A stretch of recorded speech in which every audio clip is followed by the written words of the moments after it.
While Michael and I were enjoying our multi-course meal, I sensed a couple arriving in the room next to us. First, their voices, filled with happiness, sounded familiar to me. "You're really happy today, aren't you?" "Well, of course. That annoying kid has finally grown up. I can divorce without paying child support now. And finally, I can marry you. Is it okay if we sit here?" Michael asked from outside the closed door. "Wait, what is it?" "Oh, my apologies. Were we too loud?" "No, that's not a problem. On days." As the door opened with these words, Robert was taken aback. "My name is Naomi Hudson, a 46-year-old cram school lecturer. My husband, Robert, is 4 years my senior and runs an architectural firm. He established this firm a few years after we got married, but initially it was tough to secure clients and manage the finances. That's why, before we got married, I was a teacher, and after giving birth to our only son, Michael, I worked as a tutor and cram school lecturer for the immediate high income and stability. I used to pack my schedule with work, no matter what. This inevitably made my routine nocturnal, and there were days I couldn't do anything around the house. There were times when little Michael was left at my parents' house. But a few years later, Robert's business stabilized, and it started growing. I didn't need to pack my schedule with work anymore. However, by that time, I had grown to love my current job. I became passionate about how to guide children of Michael's age. And Michael himself grew up straight and tall, which is hard to believe considering how we raised him. Now he is attending law school. He has been interested in law since middle school and seems to want to become a lawyer. He is only in his second year, but he has already started preparing for the bar exam alongside his classes. Having a clear dream for the future is great. I've always wanted to be a teacher, but not in the sense of teaching at a school. I wanted to help each child find their way. My current job fulfills that old dream of mine. But moreover, I feel glad that I kept working when Michael asked me about his studies. From middle school until midway through high school, whenever he had a question about his schoolwork, he would ask me. He is competitive and hates not understanding things. I don't usually hover over him, but when he asks, I do my best to explain things in a way that makes sense to him. So, despite being an absent mother most of the time, Michael was kind to me. Probably my mother's parenting, while I frequently left him at her house when he was little, played a significant role. I'm truly grateful for that. Thanks to this, Michael and I have a good relationship. I have a good relationship even now as he turns 20. However, my relationship with Robert has somehow become more formal. Things were really good until we had a child. I first met Robert at a college mixer. He was a young man working at an architectural firm, and his appeal was different from the usual education major guys I knew. He was interested in me because I was a type he had never encountered before. We started dating somewhat casually and eventually got married. But when starting his own firm became a reality, we began to clash. The timing was just bad. It was around the time we were considering enrolling Michael in kindergarten. He seemed to have had some conflict with his boss at the architectural firm where he was working, which triggered his decision to start his own firm. But starting a firm is not an easy task. If you're just working for someone else, you simply do the job that's given to you. But if you go independent first and foremost, you have to find work on your own. Robert surely was skilled as a designer. However, when it came to management, he was nothing more than a novice. I decided to find a job that paid enough to cover all our living expenses. The place I initially chose to work was a tutoring center nearby. Although the hourly pay was excellent, the hours available to work were limited. When I asked the owner of the tutoring center if I could work more hours, he introduced me to a friend who ran a prep school. From then on, I fully committed to my job. House chores took a back seat. I catch up on weekends or have my mom come over to help. By the way, I didn't expect Robert to help with chores. What I wanted from him was to get his newly started design firm on track. Perhaps my attitude seemed spiteful to him. When I'd come home late from work, he used to often remark, "Leaving Michael alone like that? Such a good mom, huh?" Such words, especially when he was sipping on his beer, hurt. But I didn't usually retort. I was too exhausted at that time to even think about arguing. Eventually, Robert stopped making such snide remarks. Because his design firm was finally starting to thrive, he became busier, often working till the wee hours. "It's easier this way," Michael would often say. My wonderful son, by middle school, had learned to cook and would prepare a late dinner for me. Crisp warm stews in the winter were divine, especially after coming in from the cold. Delicious. You've definitely surpassed me in cooking. And it wasn't just cooking. The house was clean and tidied, and the laundry neatly folded. Don't worry about it, Mom. I enjoy doing it. It's a good break from me. Yusha, hurts you missing out on hanging out with your friends. I'm good. Our school doesn't have many club activities, and they have texting if I need it. That's how it is? Yeah, so don't worry. Anyway, we got our college preference forms. I'd like you to come to the three-way meeting. Of course. He always steered the conversation towards his studies. However, whenever Robert happened to return home during such times, Michael would generally become moody. I'm gonna study in my room now. Hold on, don't you have anything to say to me? You want to attend the three-way meeting too? Dad, I'm busy, obviously can't make it. That's why I told Mom. That's okay, right? What's with that attitude towards your father? Michael didn't answer and went into his room.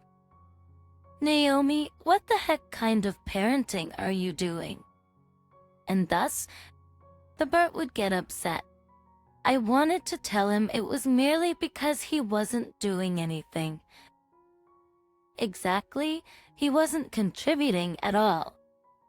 From living expenses to Michael's school fees, I covered everything. But arguing seemed like such a waste of time. He's just in his rebellious phase. Cut him some slack. I'd often brush it off. Robert would then humph, loudly slump on the couch, pull out a whiskey bottle and start drinking by himself. Not wanting to see an irate Robert, I'd excuse myself, mentioning work for the next day, and retreat to my room. Yes, by that time we were sleeping in separate rooms. That's when the three of us were home. We'd each be in our own rooms. We were now able to live in a sufficiently large apartment. Our family continued to live in this somewhat cooled atmosphere.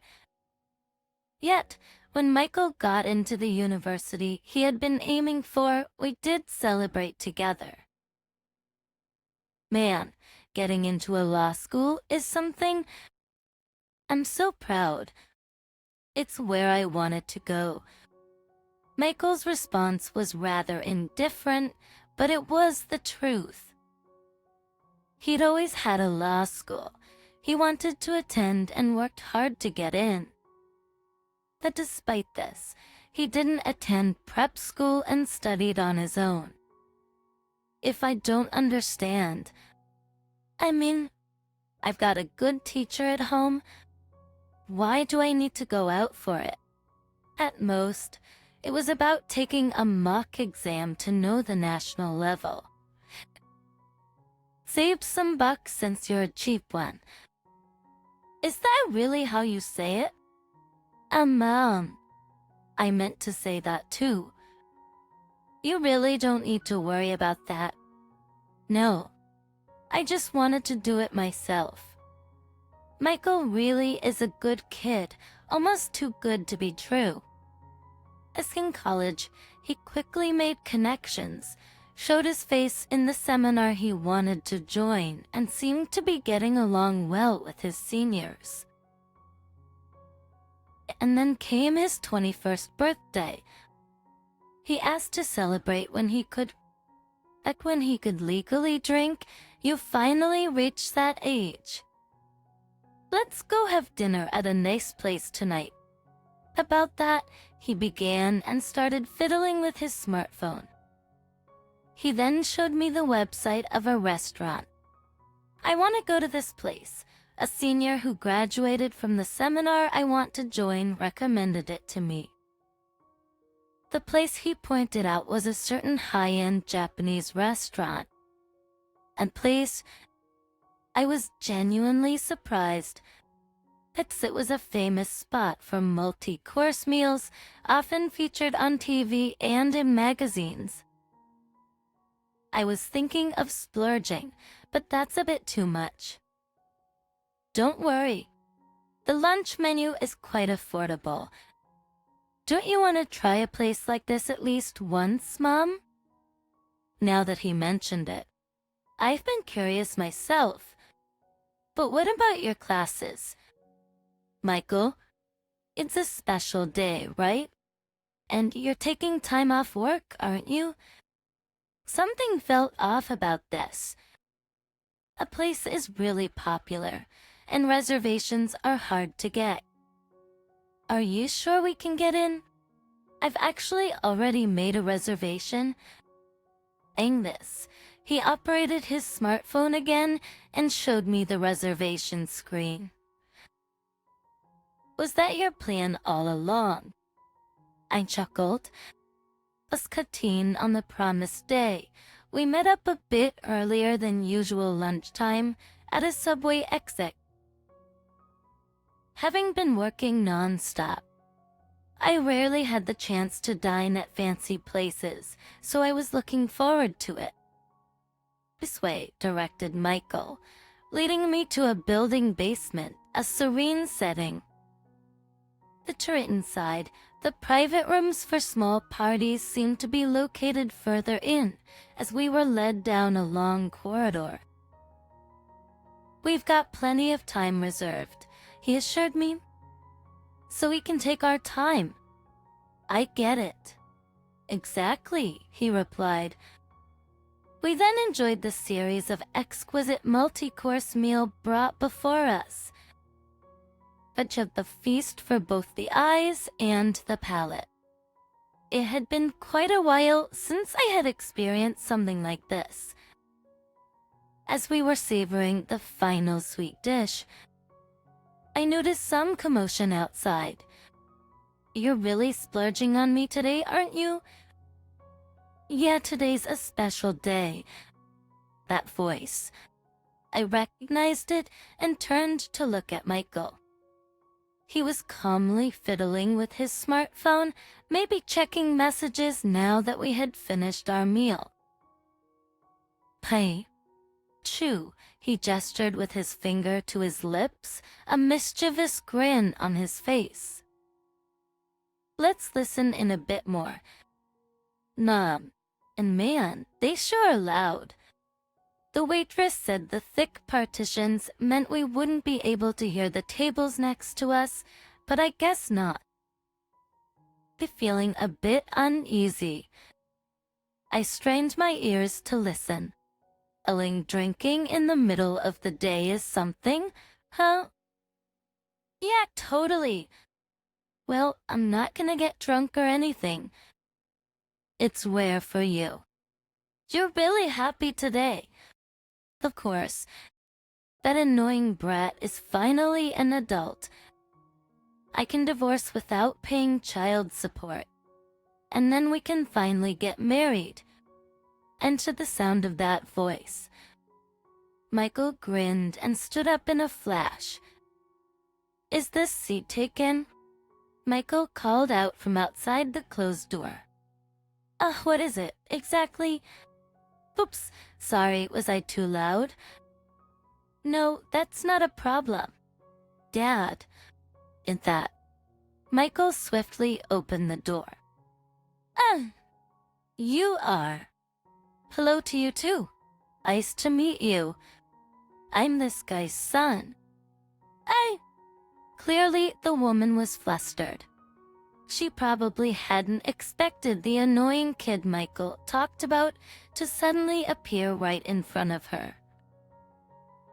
She looked about my age, or maybe a bit younger, and was an ordinary woman, which seemed ill-fitting for the word mistress. And she looked somewhat familiar. "By any chance, did you come to sell insurance before?" "I work as a lecturer at a prep school near the station." She seemed to remember. She'd come to sell insurance during a break, promising to meet with a staff member. "Then this will be quick. My name is Kate Smith. I've been seeing your husband for quite some time. Seriously? Now that your son is an adult, I think it's time for a divorce." This with a brisk tone befitting her job. It clearly stated her case to me. Just then, as if Robert had closed his mouth, he suddenly opened it, grabbing Kate's shoulder as if to say, "Don't say any more." However, she probably didn't realize the meaning behind Robert's actions. She turned around, intending to come towards me. "No way."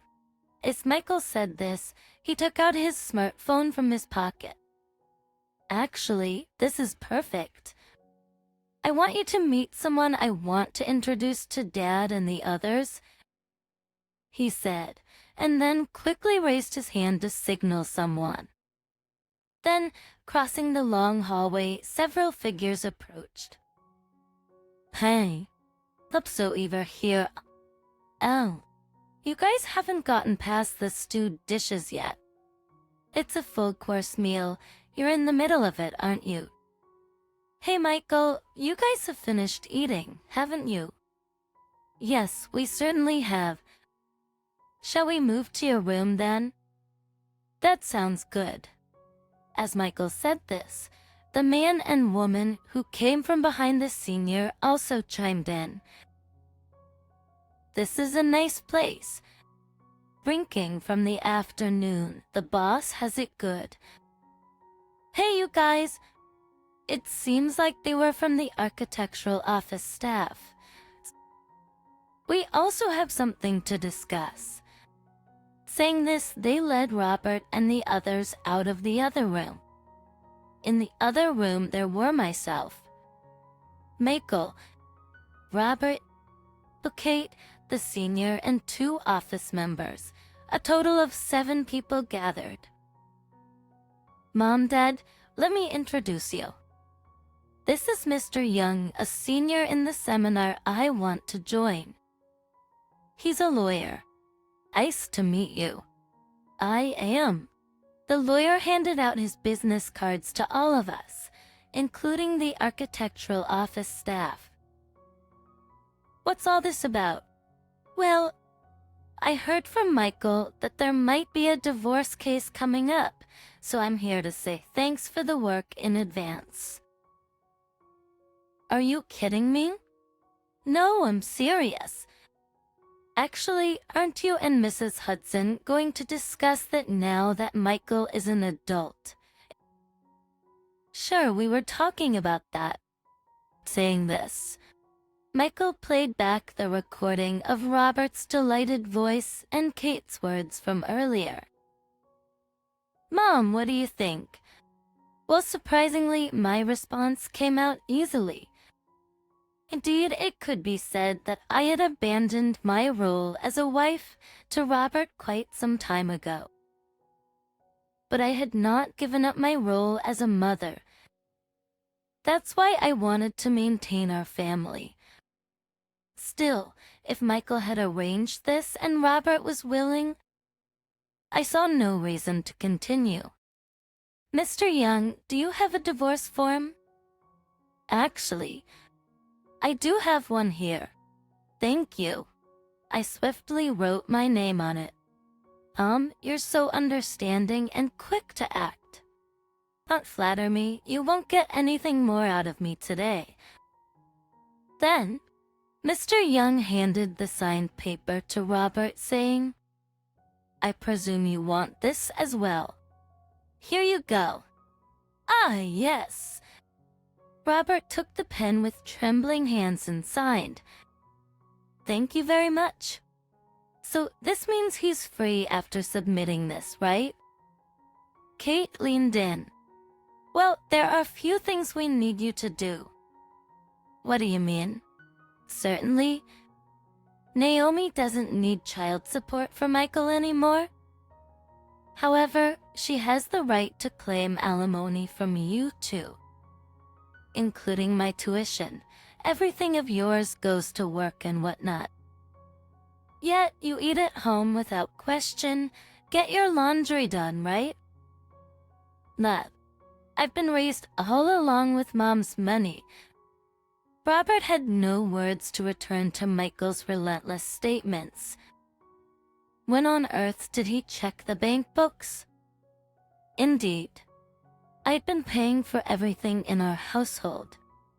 Leasing rent for the increasingly spacious apartment, groceries, utilities, so in that sense you've been living off me, haven't you? These words unconsciously slipped from my mouth. Living off you. That's a horrible way to put it. But isn't it true?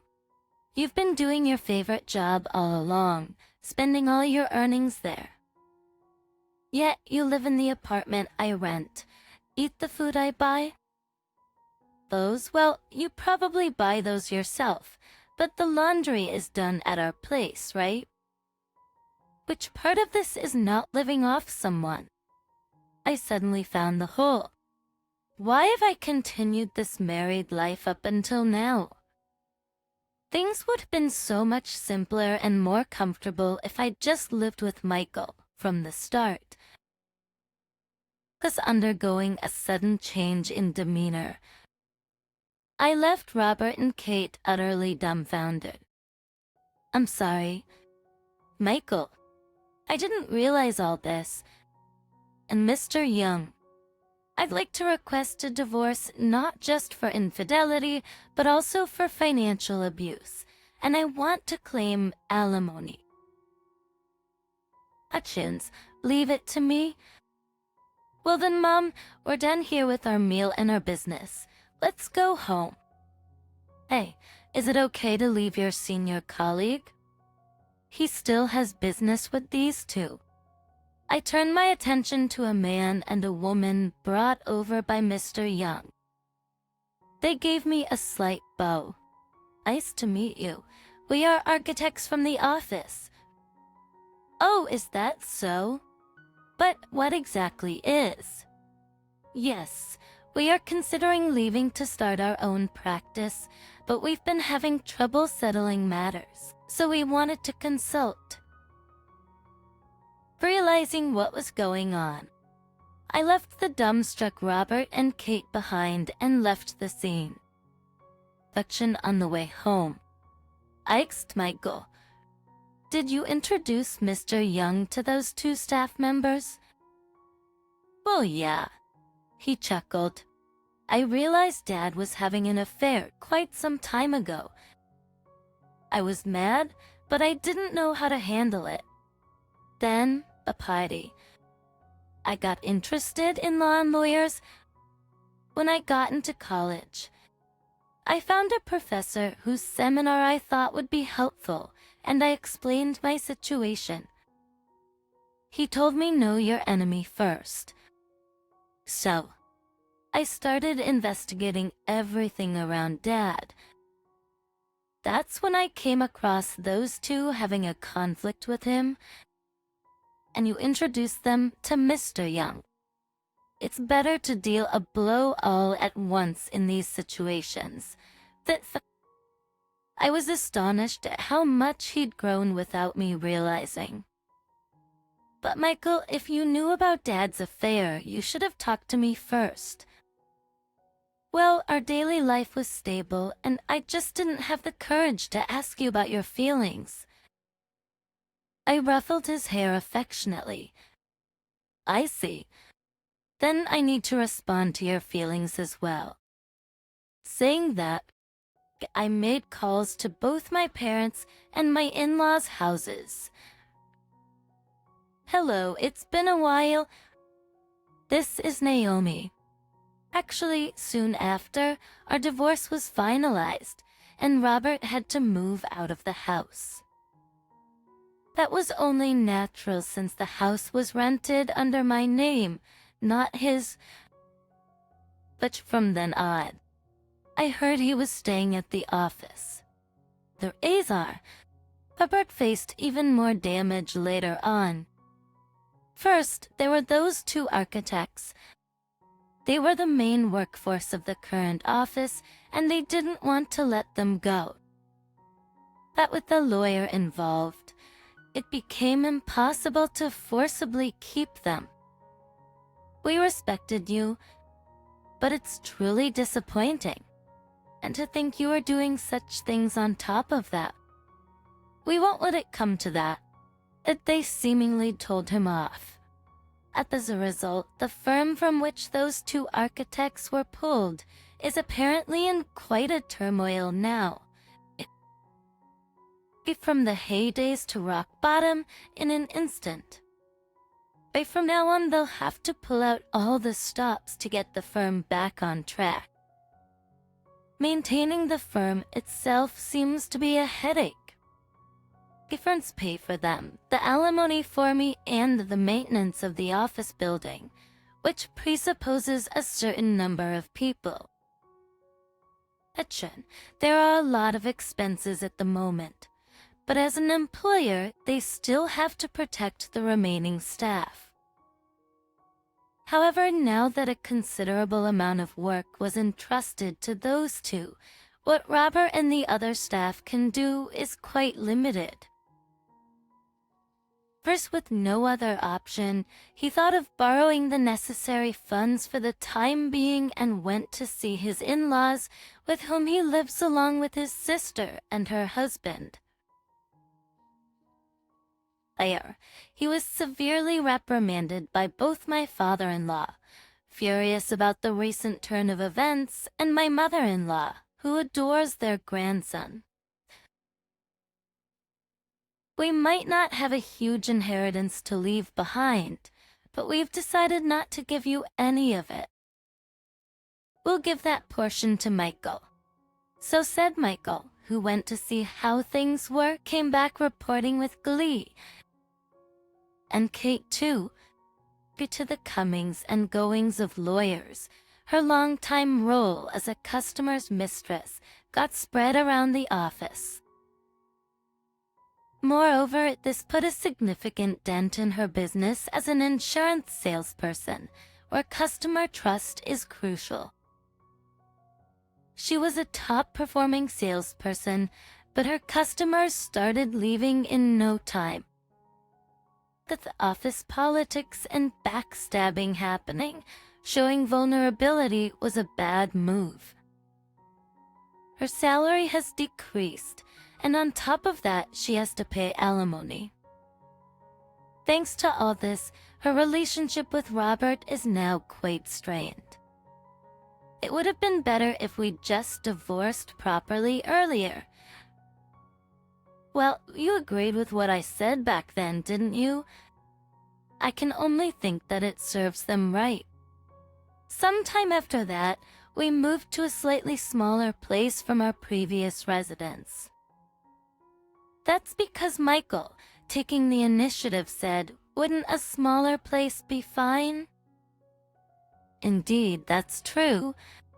For now, it's just the two of us living together.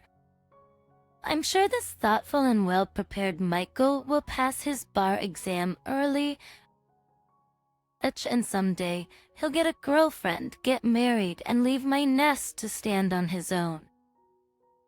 When that time comes, I'll be the only one left. There's no use in having a too spacious house for just myself. From now on, there's no deadweight named Robert. For a while, it's just going to be Michael and me in our cozy little space, living a joyful life. How's that? Feels cool and refreshing, right? You are all sweaty anyway, and isn't it nice that the beer smell covers up the sweat? Well, I'm taking a break from cooking. Bob, all sweaty, splashes beer on me, grinning cheekily. "Catherine, what are you up to? Did you spill something again?" Hearing the commotion, my mother-in-law comes into the kitchen, blaming me. "No," Bob splashed beer on me. To my own surprise, I retort quite loudly. Seeing my reaction, Bob keeps up his cheeky grin and plays innocent. "What are you talking about? He wouldn't do that, would he?" Even though my mother-in-law seems to know the truth, she defends Bob. The mix of frustration and shock makes me burst into tears right there. What the hell is going on here? Hearing my cry, my father-in-law rushes in. "That's enough. You're no son of mine? Get out now." Chastised by my father-in-law, Bob, overwhelmed, runs out of the house, not knowing what might happen next. My name is Catherine. I'm a 49-year-old housewife. I live with Bob, my mother-in-law, and my father-in-law. All four of us share the family home. Bob is 55 and works as a salesman. He's apparently a department head at his company, and when he's home, he just can't stop complaining. Mostly to my mother-in-law about his colleagues and superiors. That tenses the way my mother-in-law listens to Bob's rants. She seems to genuinely pity him, always taking his side, no matter how unreasonable his stories are. He has been spoiled like this since childhood, which explains his current self-centeredness. I never realized it until I started living in Bob's family home, but since living with my mother-in-law, I've begun to question Bob's character. Out of jealousy, thinking her precious son was taken away, my mother-in-law began picking on me right after I moved in. "Listen, Catherine, you're being allowed to stay at home, so you better make sure you do all the chores perfectly." For always looking down on me, My mother-in-law watches my every move, eagerly pointing out any little mistake. Her favorite phrase to me is, "Oh, must have been so spoiled growing up," though she herself spoils her son like crazy without realizing the irony. There was a reason my mother-in-law started saying these things to me. This story goes back to when I was a child. I was born the only daughter of a businessman and a stay-at-home mom. But to our wealthy background, our lifestyle was luxurious. Anything I wanted was bought for me, and I could eat whatever and whenever. Naturally, like this from a young age. I naturally became larger than my peers. That in the midst of all these luxuries, I never cared about my appearance. It wasn't until 7th grade that I became self-conscious about my body. Besides the packed lunch my mom made, I would also bring extra pastries from the convenience store every day. "Hey, today you bought 3 pastries, huh?" I noticed classmates glancing at me and whispering, giggling. Suddenly, all those things I hadn't cared about became a source of embarrassment. The packed rice box, all the fried food, and the daily pastries. That was when I first realized how abnormal it all was. Although my mom never commented, I was visibly overweight, getting winded even from a short run. One day, I took a hard look at myself in the mirror. The price I paid for being pampered. I overheard some classmates talking that day, and I realized I had probably been made fun of for a long time. I started to reconsider and change my life. Be not eating out of mere desire, keeping up with exercise, and helping around the house without relying on my parents. Even though I was just a kid, by sticking to these rules, I took my time and successfully achieved a healthy body and mind. My mom and dad were like, "You don't have to push yourself so hard," but they were moved by my efforts and felt ashamed of their own indulgence. I felt grateful to my parents and started working hard on my own. I focused on my studies and got into a top-tier university, looking forward to my future. However, when it was time to start job hunting, I suddenly wondered what I really wanted to do with my life. With these doubts, I kinda just took the civil service exam and ended up working for the local city hall in Nebraska. After working there for a while, I met Bob, who would become my husband, and we started dating. We dated for about 3 years before getting married. Bob was insistent that I quit my job and become a stay-at-home wife. I wondered, is this what typical happiness looks like? Marrying the person you love and being a housewife. I agreed to quit my job and started living with Bob. However, about 6 months into our marriage, Bob proposed moving to his parents' house. Turned out, his dad was seriously ill and needed care. He said he wanted to be close and take care of his dad, and I couldn't refuse his sincere request. Without giving it much thought, I was touched by Bob's kindness and agreed to move in. But this decision turned out to be a mistake. Living with his mother, Bob became like a completely different person. He prioritized his mother over me and followed whatever she said. They both teamed up and badmouthed me. Before we got married, I had shown Bob some pictures from my childhood as a sort of fun thing. He complimented me, saying I had worked hard to look so good, but now he used those pictures to mock me. He told his mother about my pampered upbringing, and they made it into a laughing matter.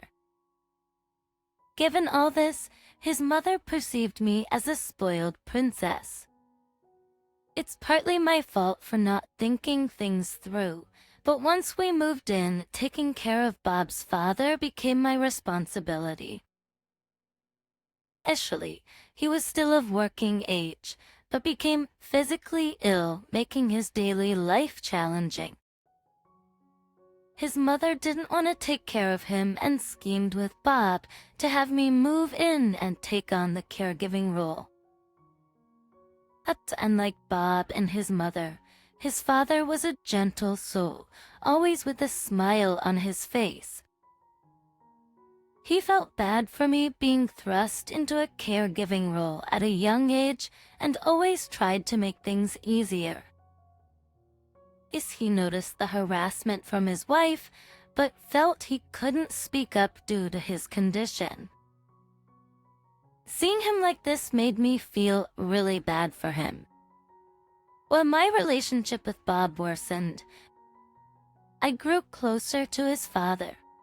That despite his physical limitations, he was knowledgeable and taught me tips about cooking and cleaning.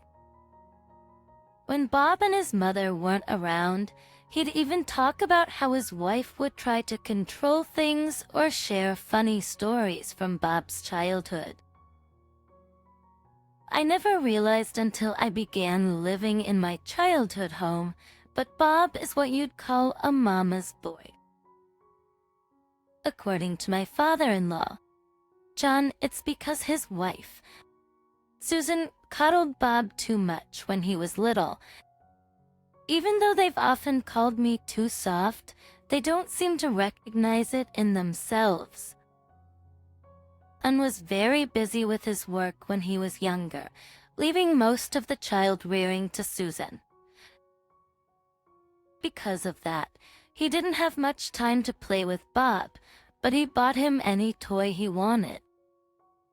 I did it out of guilt, but it has led to the way he is now. Having grown up in a similar environment, the story stung, but Bob has lived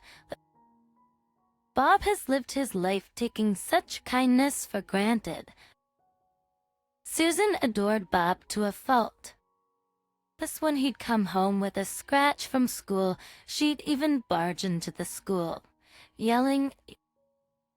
Despite teachers explaining that he just fell and scraped himself, she would relentlessly investigate to confirm if it was truly an accidental scratch. Understandably, with incidents like these, Bob became quite unpopular at school. However, with every toy or game he wanted waiting for him at home, he didn't seem to mind. He believes that if I ever have a problem, Mom will help me out, a mindset that has persisted and contributed to his arrogant attitude today. Though I found many of these stories laughably absurd, living with John has made daily life tolerable. However, since moving into my in-laws' house, the stress and pressure have led me to eat more. I've been gaining weight rapidly, and though I'm not back to my old size, I'm steadily getting there. Both Susan and Bob noticed my change and commented snidely, "Even though you're home all day, you're eating too much." If I ever tried to explain myself, Bob would fly into a rage and say, "You should take a lesson from Mom." What stress? What pressure? Don't you dare mention such things in front of my mother. You should be more considerate of her. Whenever Bob felt I was speaking ill of Susan, he would berate me furiously. His constant criticism and harsh words only exacerbated my weight gain. Actors, John, I'm so sorry. This with me gaining so much, it must be hard for you to walk through the hallway. Initially, when helping John walk, I would stand beside him. But with my weight gain, I had to assist him from the front in the narrow corridor. You don't have to worry about that. Thank you for always helping, John would reply, not blaming me at all. However, I indeed felt a sense of urgency regarding my situation. Then one day, as I was preparing dinner as usual, I finished cooking and was in the process of moving the dishes to the dining table. But both Bob and Susan were at home that day, and as usual, neither lifted a finger to help. Thanks in my hurry to serve dinner, I tripped and fell, spilling the dishes all over the floor. Oh no! And with a loud crash, the dish I was holding fell to the floor. I hurriedly tried to gather up the scattered food from the floor. What on earth are you doing? Pep exclaimed, more concerned about the messy floor than me. Oh dear, do you need to start over? Dinner's supposed to be at 6 o'clock. Susan complained from her seat, not moving an inch. It's because you've put on so much weight that you trip over nothing. It's embarrassing, Bob snapped, then stormed off to the living room where Susan was waiting. Hiding back tears, I began cleaning up the mess. The lack of concern from Bob was heart-wrenching. Though I was devastated, I didn't want to hear any more from them. Thankfully, no dishes were broken, but I had to redo the meal I had worked hard on. It happened because I was rushing, not because of my weight. Unable to voice my feelings, I found myself alone, cleaning up the food that had scattered across the floor. Even though Bob and Susan continued to make snide remarks about dinner being late, once John realized what had happened, he stepped in and thankfully, the situation was diffused.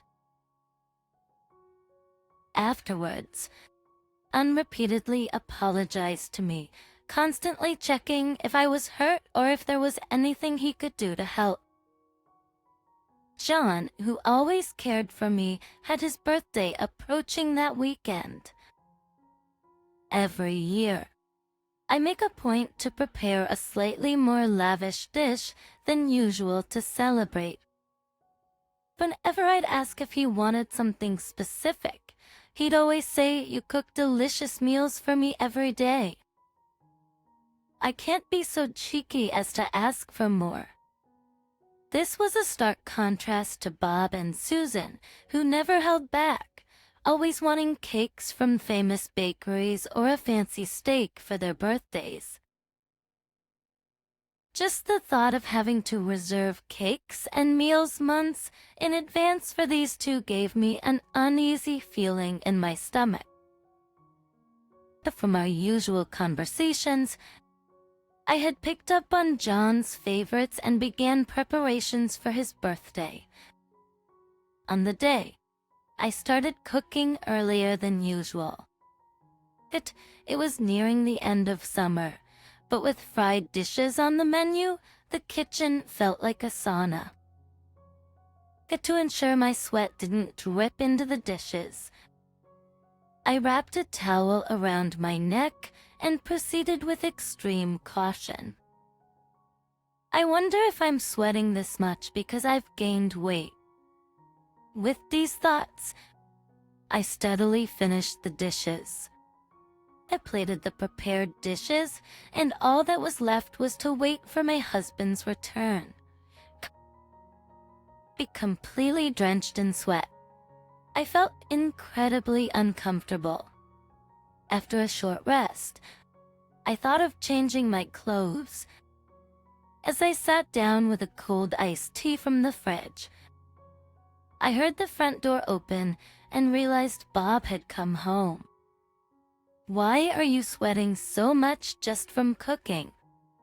Fetching a beer from the fridge. The tired Bob made a sarcastic remark.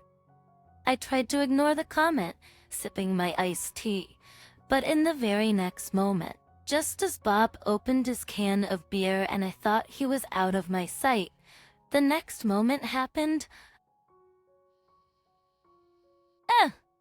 Suddenly, a cold liquid was poured over me from behind. I could feel the cold fluid running down from my hair and across my upper body.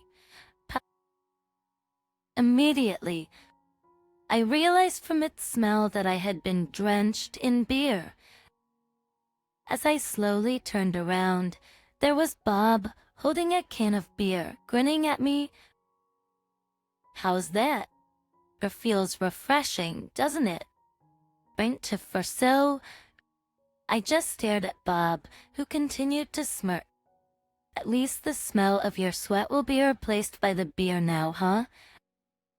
A few seconds later, Susan rushed into the kitchen after hearing my scream. "Catherine, what happened? Did you spill something again?" Desperately, I tried to explain to her. Aunt poured beer over me. I raised my voice louder than I had ever before. Seeing this, Bob, still with that smirk, played dumb. Bob wouldn't do such a thing, right? Susan seemed to realize the truth, but chose to defend Bob. What the hell is going on? With tears of frustration streaming down my face, I saw John slowly making his way into the kitchen, leaning heavily on his walking stick. Instead of his usual calm demeanor, John's face was contorted with anger, then glared at Bob and Susan. "Bob, did you pour beer on Catherine?" He confronted by John. Bob responded with a cheeky tone. "Illing, Dad, you don't have to be so mad. It was just a small joke. Enough. I didn't raise you to be like this. Shame on you. Why are you being so harsh?" "You. That's no way to speak." Immediately, Susan rushes to comfort Bob. "You better knock it off too," with a sharp rebuke from John. Susan freezes on the spot, like from the shock. Bob drops the beer can he was holding and looks like he's about to cry. Seeing Bob like that, I felt truly sorry. Suddenly, with those words, Bob quickly leaves the kitchen. The next moment, the front door is heard opening and closing swiftly. Seems like he stormed out of the house. "Bon, what have you done?" Susan shows signs of rushing after him, but gives up after a stern look from John. "Just let him be. Leave him alone." Overwhelmed with shock, Susan leaves the kitchen too. "Catherine, I'm truly sorry for all this. Are you hurt?" While using his walking stick, and offers me a fresh towel, noticing I'm drenched. "I'm sorry. Because of me, both Susan and Bob." And for some reason, all that came out of my mouth were words of apology. Seeing me like this, John kindly reassures me and starts cleaning the messy kitchen. Normally, I wouldn't let John, with his physical challenges, do any of this. But this time, I let him take care of it out of gratitude. Neither Susan nor Bob showed up for the rest of the day. After cleaning the kitchen, John and I celebrated a quiet birthday and had dinner together. And repeatedly apologized during dinner and enjoyed the meal I prepared. though I was concerned about Bob's whereabouts, given what had just transpired. I decided to let him be. But to the next morning, just a bit past 7 o'clock, an officer brings Bob home, his face swollen and red. Next, sustain. Susan looks like she's about to faint. This morning, we found him lying on the grass in a park. But from what the officer explained, Bob had been drinking at a nearby park and passed out. That when they approached him, his face was so swollen that they immediately called for help. It seems like a severe insect bite. Having spent the night drinking outdoors during the summer, it's no wonder he got bitten. Some of the swollen areas look worse than just mosquito bites. As I expressed deep gratitude to the officer who had taken care of Bob and welcomed him inside. Look at your face. We need to get you to a hospital. And Catherine, this is your fault. EETFCTE. What if it doesn't get better? Bob, still soaking, just stares at Susan as she scolds me. Seriously, you're always complaining and doing nothing. And all this because Bob just pointed that out a little. Susan, visibly upset, confronts me with a red face. Have you two not learned your lesson? Touching our exchange, Anne says with a hint of exasperation. Enters. Bob is one thing, but you two. Susan pushing all the caretaking on Catherine and then complaining. And then goes on to express appreciation for my usual efforts. For a while, Bob, with his swollen face, listens to John but eventually bursts out in anger. That's enough, I retorted. You don't understand anything. Yeah, ever since you became like this, everything has been messed up. Pat Nembersk. Susan joins in, blaming John. Fictions. Both of you, stop it. Aren't you ashamed? Do you not realize how sorry and sad John feels for both of you? Then able to hold back. People, I raise my voice. Fictions. People like you don't have the right to criticize others when you can't even understand such simple things. As I say this, Bob, losing his temper, charges at me. Who are you talking to like that? Bob pushes me, and I fall backward. Bob, you seeing this? John lets out a piercing scream. Both Bob and Susan snap back to reality and freeze in place upon witnessing John's anger. Catherine, can you stand up? Are you okay? John, showing concern for me, pulled his cell phone out of his jeans pocket. Yes, my son Bob became violent and someone got hurt. From the conversation, it was clear whom John was calling. After hanging up the phone, John glared at Bob and scolded him even more. Bob, what you did is unforgivable. You need to pay for your actions, said the dad. What are you thinking? Are you out of your mind? Panicking, Puck hung to Susan, his face on the verge of tears. Mom, what's gonna happen to me? Help me, do something. Neither Bob nor Susan could possibly understand how I felt watching Bob's pitiful state. After a while, the police officer who had escorted Bob earlier returned, and facing the pressure of John's account and the officer's presence, both Bob and Susan honestly described what had occurred earlier. Still teary-eyed as he explained, and the officer listening to him was visibly irritated by the aggressor's behavior. The officer, heeding John's insistence, declared that he was going to take Bob to the police station right then. I couldn't believe the turn of events and was unable to act, but I confided everything to the female officer who was with us. But Bob and Susan broke down crying, repeatedly apologizing. Fortunately, I only had a minor bump on my head, but it was decided to take me to the hospital just in case.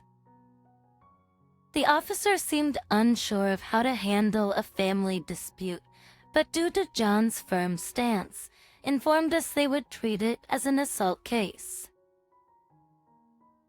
Later, after being checked at the hospital and returning, Anne warmly greeted me. "Were you okay? I'm truly sorry for all that's happened. Even though it was all Bob's fault." He apologized as if he himself had caused me harm.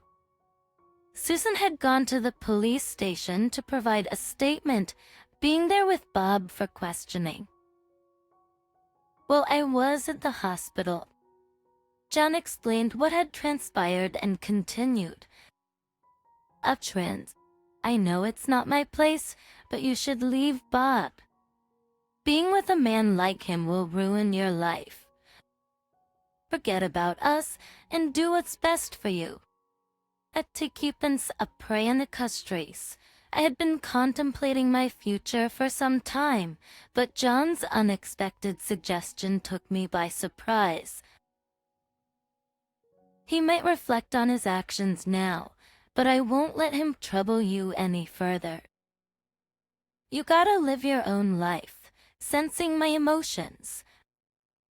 John added, "I'm utterly disappointed in Susan. I've decided to move to a retirement community, so I'll be fine." It seems he has no intention of divorcing Susan, but doesn't want to live with her or Bob any longer. Hearing John's words, years of pent-up feelings overflowed, and I couldn't stop crying for a while. After that, I formally sued Bob. My claim was recognized, and I was granted a divorce and alimony. Furthermore, Bob was found guilty of assaulting me. Susan was shocked by Bob's arrest and the fact that John had left the house, and was thoughtful enough to consider my future and gave me some money for my immediate expenses, separate from the alimony.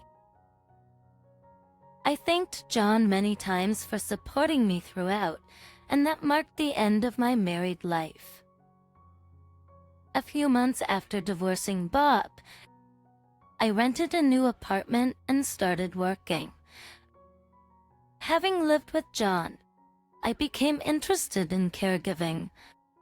I began studying for the necessary certification and put a lot of effort into job hunting. Then, for my job, I also started eating better and worked hard to lose weight. I might not be back to my old self, but I've managed to get back into shape. Living with John helped a lot, and I quickly adapted to my job. So with a lighter body, I moved around more easily and began to go out more on weekends. I was freed from a life where I lived in fear of Susan and Bob, always trying to gauge their moods. I sometimes missed the long years of marriage, but new encounters came my way. I started a cooking class as a hobby and got along with a like-minded man. But though I had traumatic memories from my life with Bob, I'm thinking of getting closer to him gradually. I sure had such encounters, but I regularly visit John at his care facility. John has always been concerned about me, and he was happy for me when I got a new job and met someone new. And would tell me också history can forget about me now. But he's not like Bob or Susan. I deeply respect John as an individual. He chose to live separately from his beloved wife and imposed strict punishment on his only son. Bob. It must have been a tough decision for him, but he's now living his life positively. Seeing John, I decided in my heart to live my own life positively from now on. My room's been turned into my granddaughter's room. You've just noticed now? That aren't you a bit slow? Did you lose your marbles or something? Please don't be a burden on us. My eldest son and his wife were laughing as they saw me frozen in front of what used to be my room. We two are devils. They're trying to kick me out of the house. I had a bad feeling from the moment they moved in, and now it's coming true. Both Tom and Lisa were snickering, but they seem to have a misunderstanding. They think the mortgage on this house is already paid off. If that's the case, I should definitely use that to my advantage. Their condescending looks will only last for no. Are you really okay with me leaving? Or do you think you're indispensable or something? They can laugh all they want now. My name is Kathy Martin, 54 years old. In my early 20s. I went through 2 pregnancies and a divorce. I raised my 2 sons as a single mother. My eldest son's name is Tom Martin, 30 years old. He's married and has a child. My granddaughter is absolutely adorable. Her name is Bella. She just turned 3 and will be starting preschool next year. Since my younger son, Lex, also left, I thought I'd live freely and went ahead and bought a house. I finished raising my children relatively early and have been working hard ever since. So, I had a fair amount of savings, but I've been frugal for a long time and had a habit of saving more. Neither of my sons seemed to know I had money because they were both surprised when I bought the house. I won't be a burden on you too. I can take care of myself. Yet Tom told me, Mama, I have my own family now and I can't look after you. Considering your age, can you take it easy? Don't cause any trouble for us, okay? Are these the words of the son I worked so hard to raise? Instead of feeling sad, I was more annoyed at that moment. I won't be a burden. I'm still young, you know. Young? Race inquire cracked to see. The means off then. Just so you know. Yeah. I bet Tom is trying to warn me in advance not to expect any help if I become senile or ill. I vowed to keep both my body and mind healthy. I don't want someone who says such things to care for me. Ever since he was young, Tom wasn't exactly the nicest. Eck was the quiet type, didn't say much. He was harmless, but sometimes I worried about him. Maybe I paid too much attention to Jack, and that's why Tom became so troublesome. Elizabeth was cute when he was a child, but it's pathetic for him to make such remarks as an adult. I'm surprised he even got married. I was almost in tears when he first told me he found someone he wanted to marry. I was so happy that someone was willing to marry my son. I remember the first time Tom brought his wife home. Nice to meet you. I'm Lisa." Lisa had been looking all around the house even before she greeted. Back then, I was living in a small apartment at her parents. It was old, but I kept it clean and thought it was fine. But Lisa's opinion was different. Really, just as you said, a rundown place. I couldn't believe my ears. We were about to become family, and I was shocked she would say such a thing.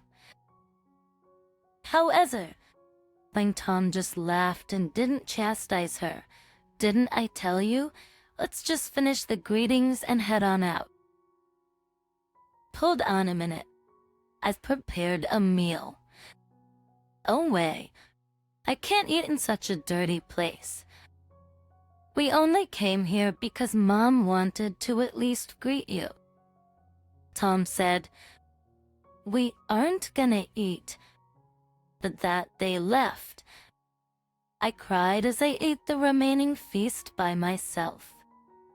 I felt so empty and frustrated. I didn't understand how someone could act that way upon first meeting their mother-in-law. I could only feel anger towards Tom for not stopping her. After the wedding, and Lisa suddenly disappeared. I assumed they were enjoying their own lives. I didn't want to meet Lisa again after that first impression, so it was a relief. Then one day, I got news that a baby was born. This made me truly happy. It was my first grandchild. When I rushed to the hospital and held the baby, I felt joy. Even if it was just a short while, it was a happy moment. I had often heard that grandchildren are special, and it was indeed true. The baby was apparently named Bella. Bella dear. I felt like she responded a bit when I called her name. I need to live long to see Bella grow up. I remember making that resolution in my heart. However, it wasn't easy to get to meet her.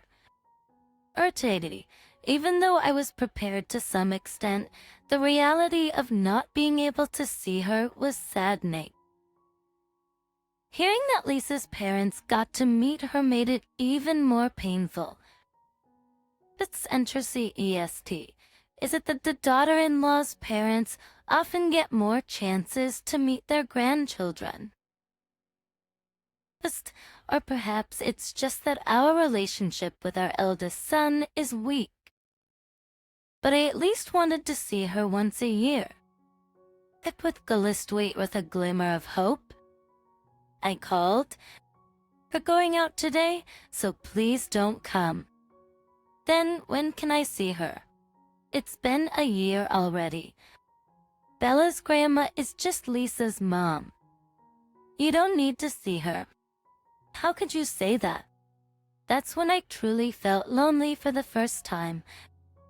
Luckily, I had work, and my colleagues listened to my story. Everyone sympathized, saying that's too cruel.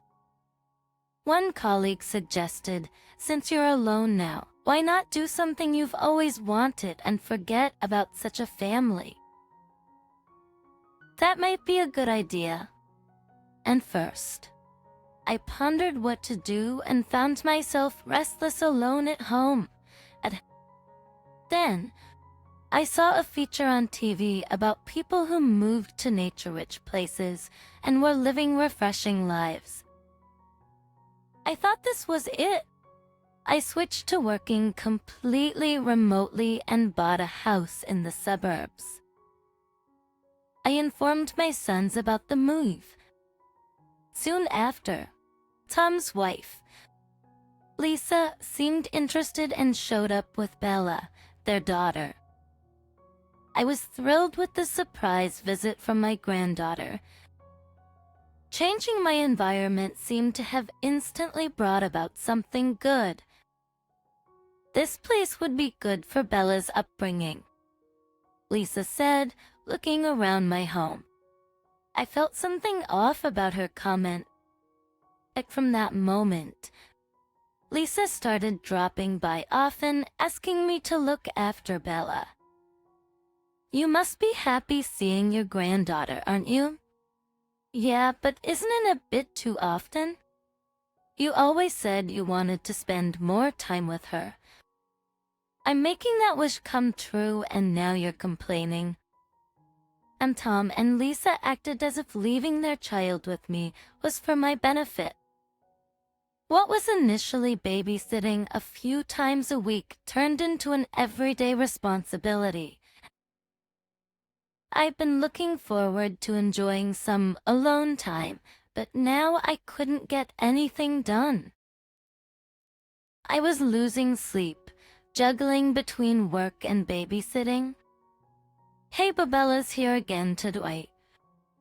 Lisa, I mentioned it yesterday, but I'm feeling a bit under the weather. What? I've got plans with my friends today. It's too late to cancel now. Sorry, but can you take Bella with you? I'm sure your friends will understand. How can you be so irresponsible? I wanted to retort, asking who was the real irresponsible one, dumping their child on me every day. But I was too sick to argue. In the end, she left Bella with me that day and went out, not returning even after 10 p.m. Bella, still at an age where she doesn't fully listen, was a handful. It was really tough. She finally came to pick Bella up just before midnight. Taking advantage of my silence, she began frequently picking up Bella in the middle of the night. At times, she even left Bella overnight. Tom, can you talk to Lisa? What? Why? You were happy about it, weren't you? How can I babysit every day? I'm working too.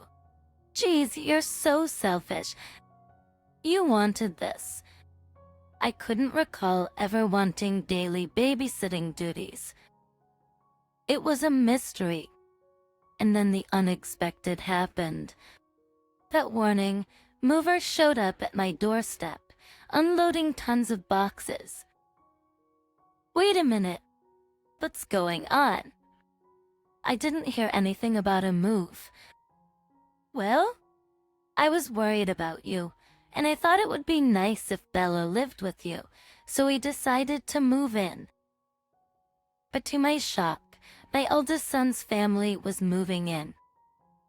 The audacity of his statement was just staggering. I firmly refused to live together, but to avoid troubling the movers, I decided to discuss it after they were done.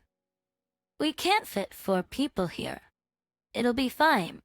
But with a place this big, there won't be any problems. Plus, I really like it here, Lisa stated nonchalantly, sprawling on the couch as if she owned the place. Bella stepped between Lisa and me, gazing up at us. That made it hard to argue further, though much for my dream of a carefree solo life. Now, I am starting a shared living arrangement with my eldest son's family. Though Lisa was supposedly a stay-at-home mom, she did no housework. I'm busy with childcare, she'd say, forcing me to cook 3 meals a day for them. And of course, they never contributed to the grocery bills. This couldn't go on. With Bella constantly being left with me, I decided to leave early in the morning for work. Even though I had transitioned to remote work, I was now commuting again. It's 5 to 8. Kathy, I thought you were fully remote. Sorry. I'm just really busy right now. It was true. I was swamped with work. I had been promoted to head a new department. After several nights of working overtime, one evening I got home past 11 p.m., noticing something was amiss in my apartment. Exhausted, I still felt something was off, but headed straight to my bedroom. Why? But what's all this? None of my belongings were there, and the room was filled with Bella's things. Little Bella was sound asleep on a small bed. It's turned into the granddaughter's room. As I stood, shocked at the entrance, I heard laughter, spinning around. I saw Lisa and Tom grinning side by side. I couldn't comprehend the situation. Where's my stuff? We got rid of it. They kept only the furniture and electronics they liked, and nearly all of my things were thrown out. Frankly, we got almost nothing for it. We tried selling it, but they said it was in such bad shape that it was embarrassing. We'll keep the little money we got as compensation for our trouble. It finally dawned on me with those words. From the start, these two had plans to kick me out of this house. You're always leaving early and coming home late, so you don't really need a house, do you? Skip corrections, you're trying to kick me out? Did you just realize that now? Aren't you a bit slow? Maybe you're going senile. Please don't trouble us anymore. This woman is a devil. How can she be so cruel? It's hard to believe we're the same species. I decided to give up on staying here and fighting with Lisa. You're saying I should take this as you are kicking me out? Yes. We'll be living here. Just think of it as doing your last bit for your kids and leave. Even though I don't remember them ever being dutiful, I wondered why I had to be the one doing things for them, but I remained silent. You're really okay with me leaving? Do you think we need you? The most you've ever done is babysit Bella. The next day, I was essentially thrown out of the house. I contemplated going to Jack's place, but Jack is so reserved, it's hard to tell what he's thinking. And if he were living with a girlfriend, it would be awkward for his mother to show up. I ended up staying at a business hotel near my office for a while. That night, Lisa and Tom seemingly toasted to having kicked me out. She won't do anything crazy, right? Don't worry, she's thick-skinned. Just alone in the business hotel. I, with my thick skin, pondered over the day's events. The following day, I told my company about my situation and decided to take a short leave. I was worried about burdening my team, but my colleagues were incredibly supportive, which was comforting. We need the house under my name. I got a call from Tom saying just that. I was gonna contact you about that too. You're sure about the name change? Don't make me repeat myself. We talked about this when you left, right? Just get it done. All right. I did as he wished and transferred the title of the house. A few days later, as expected, I got another call. Kathy, what's going on here? Are you talking about the mortgage? You tricked us. Let's meet and talk about it now. I didn't trick anyone. It was Lisa and my son who kicked me out on their own accord. Thinking that I'd have to confront them someday, I headed to Lisa's place. Bella was left in the care of Lisa's parents. They were also in a confrontational mood. Kathy, who's that with you? That's my lawyer? I brought a lawyer with me in case things get tricky. Both Lisa and Tom were shocked. They probably thought with a lawyer around, they couldn't manipulate me easily. But their agitation was clearly visible. Why the lawyer? I thought you might make some false claims. It's better for both of us to have a third party present. Don't bring outsiders into this. If you're gonna say that, then there's no point in talking.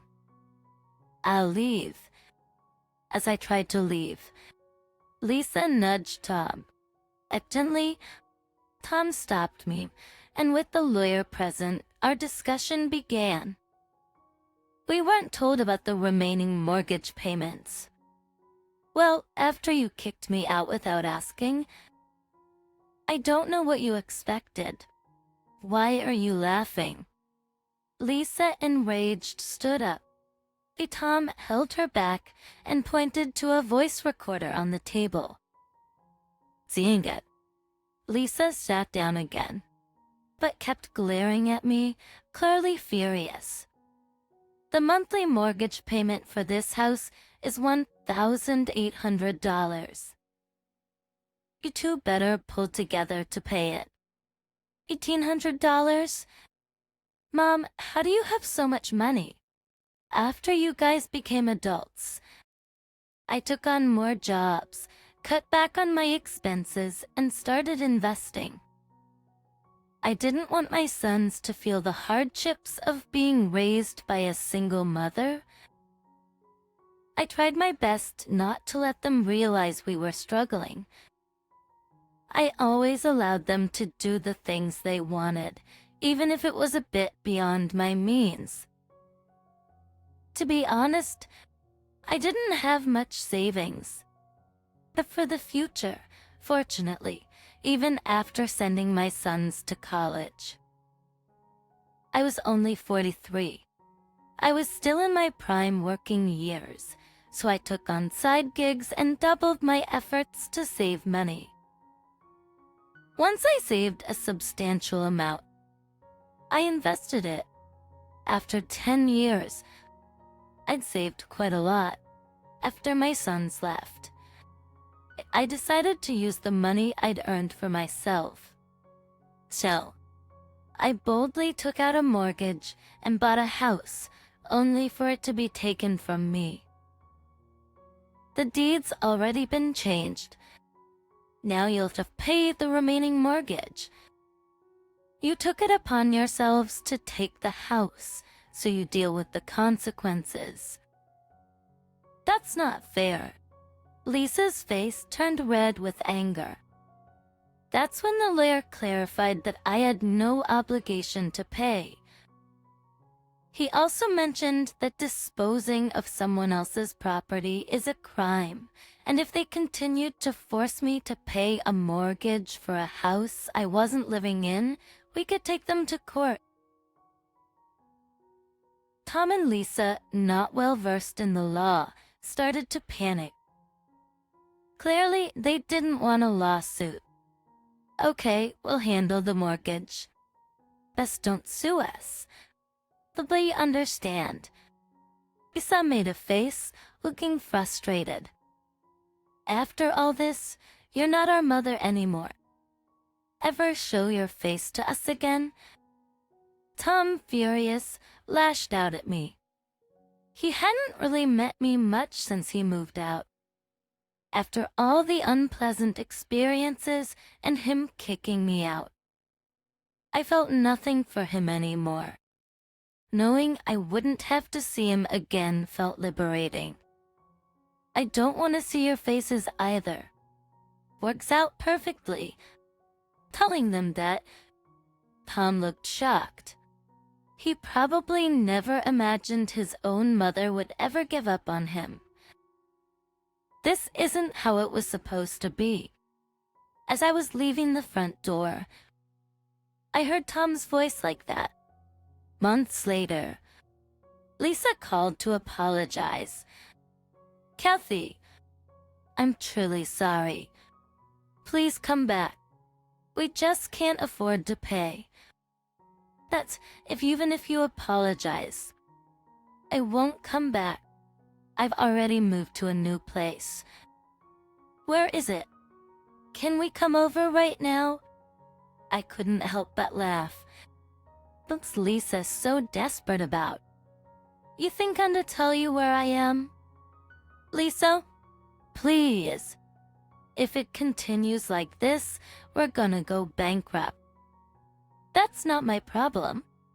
Lisa could just get a job. It's not right to rely on me without working. You could just get a job. I started working, but Tom got fired. What? Why? This was a shock to me. According to Lisa, Tom used to work late hoping for overtime pay. One day when a junior colleague went to the restroom, he took money from his wallet. Tom reported it to the police. Tom begged him like that even though he stole. It was just $50, so the junior didn't report it to the police. Tom begged him like that. Even though he stole, it was just $50, so the junior didn't report it to the police. But he reported it to the boss. Tom was subsequently fired.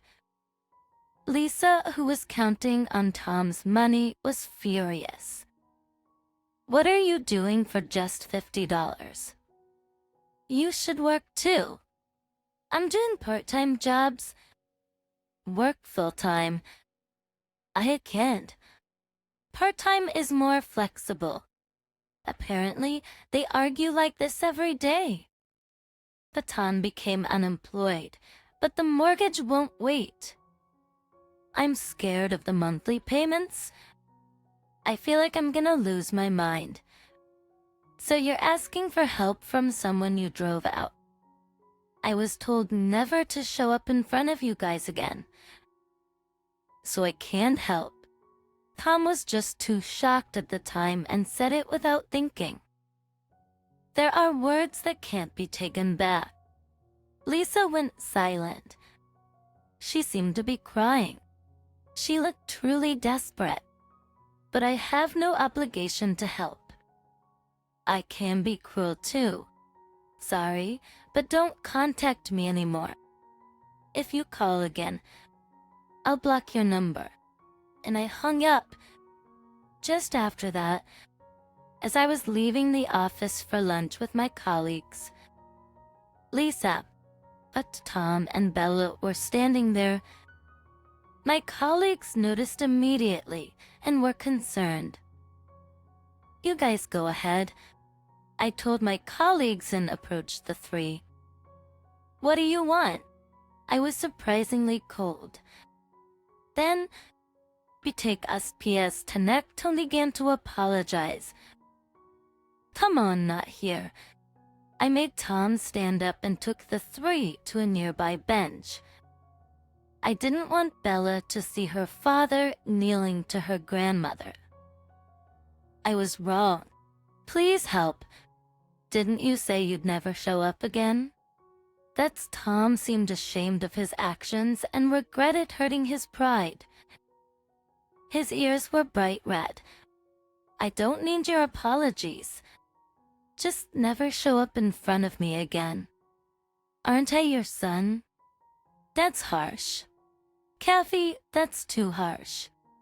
Do you have the right to blame me? Lisa was silent. After being mocked, treated as a nuisance, exploited, and driven out by my son. I couldn't see him as a son anymore. I realized he didn't understand how hurt I was. Even if I explained, they probably wouldn't understand how wrong they've been. It's pointless. What they need to do now is face the consequences of their actions. You're Bella's grandmother, right? I figured this was coming when I brought Bella with me. It's not the child's fault. But if I'm going to be, But if I'm going to be used by the parents like this, I was ready to give up on Bella. Don't use Bella. I'm not going to help or even see you guys anymore. I'm gonna live in a different world now. But you said you wanted to see Bella. Don't exploit your daughter, but deal with your own problems. You brought this on yourself.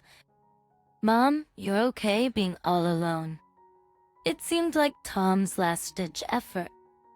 Thanks, I'm not alone anymore. Action. Before I realized it, my colleagues were standing behind me. They must have skipped lunch to come back. I have friends. If it wasn't for them, I wouldn't have been able to handle this situation. I'm strong because I'm not alone. Let's just stop. Tom, I'm embarrassed. Tom looked defeated and deflated. Lisa took Bella's hand and left, leaving Tom behind. Well, our lunch break is almost over, so we're gonna go. Goodbye. I left too with my colleagues, leaving Tom behind. It seems Tom stood there in a daze for a while, but was eventually escorted out by the security guard. In the end, Tom and Lisa, my eldest son and his wife, couldn't make their loan repayments. Ignoring the reminders led to an immediate demand for lump sum repayment from the bank. In a panic, Tom and Lisa approached the bank to discuss their inability to repay. That their house went up for auction, perhaps because it was located far from downtown, similar to being far from New York Center. It didn't sell for the desired price. Maybe because I had it built entirely to my own taste, the house appealed to a limited audience. Lisa, eager to sell, lowered the price on her own.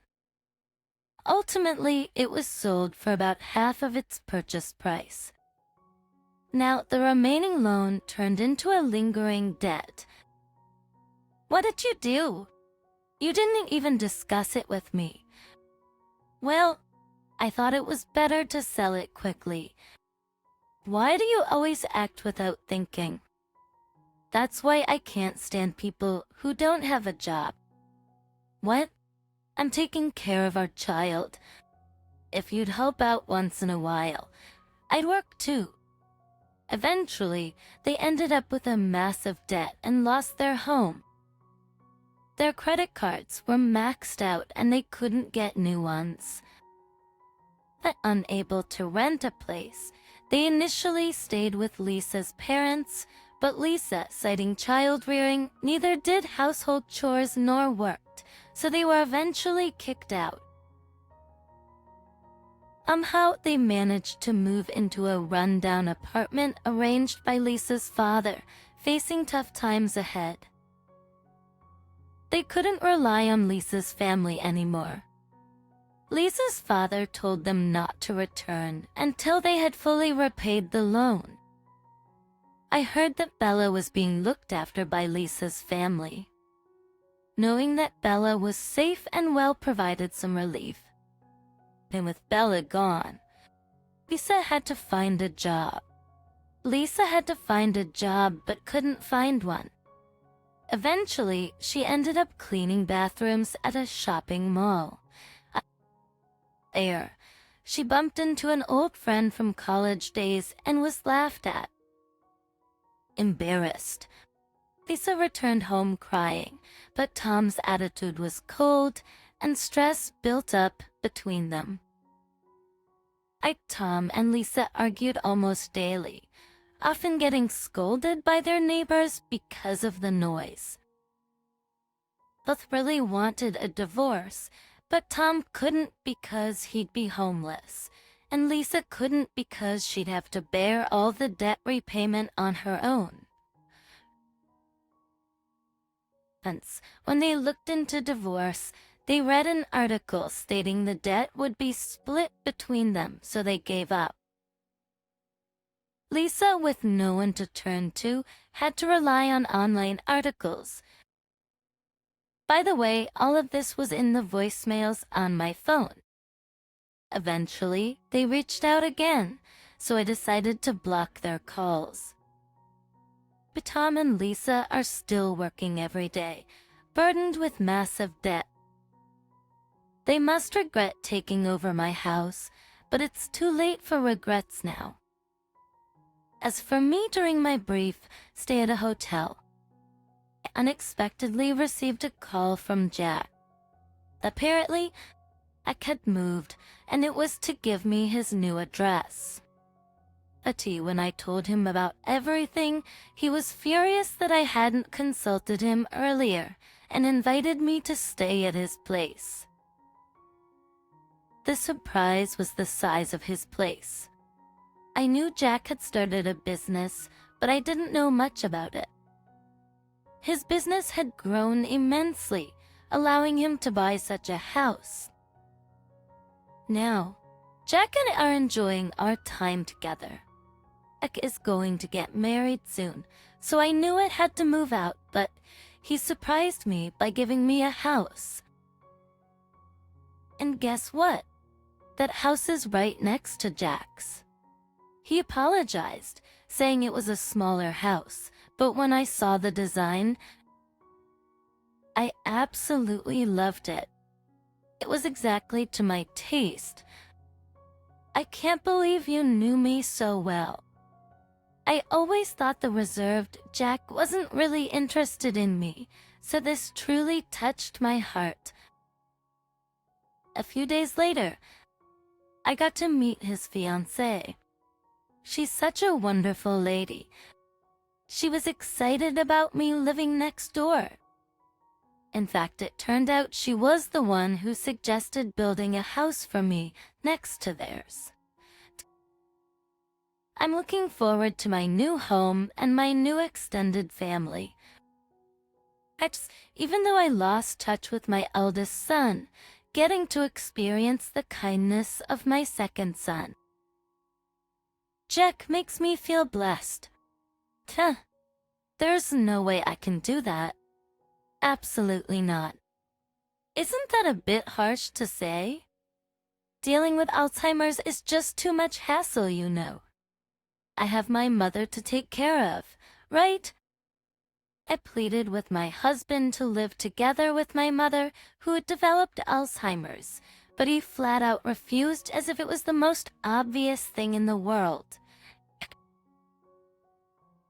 Growing up, my father passed away when I was young, and I was raised by my mother. I wanted to be of help to her in any way I could. Yeah, right. Taking care of such a person is just unpleasant. We might as well put her in a really cheap facility or something, don't you think? What's with that dissatisfied look? Don't tell me you haven't given up yet. Just give up. It's impossible. Do these two even have a heart? And rejected to this extent, even I couldn't help but feel down.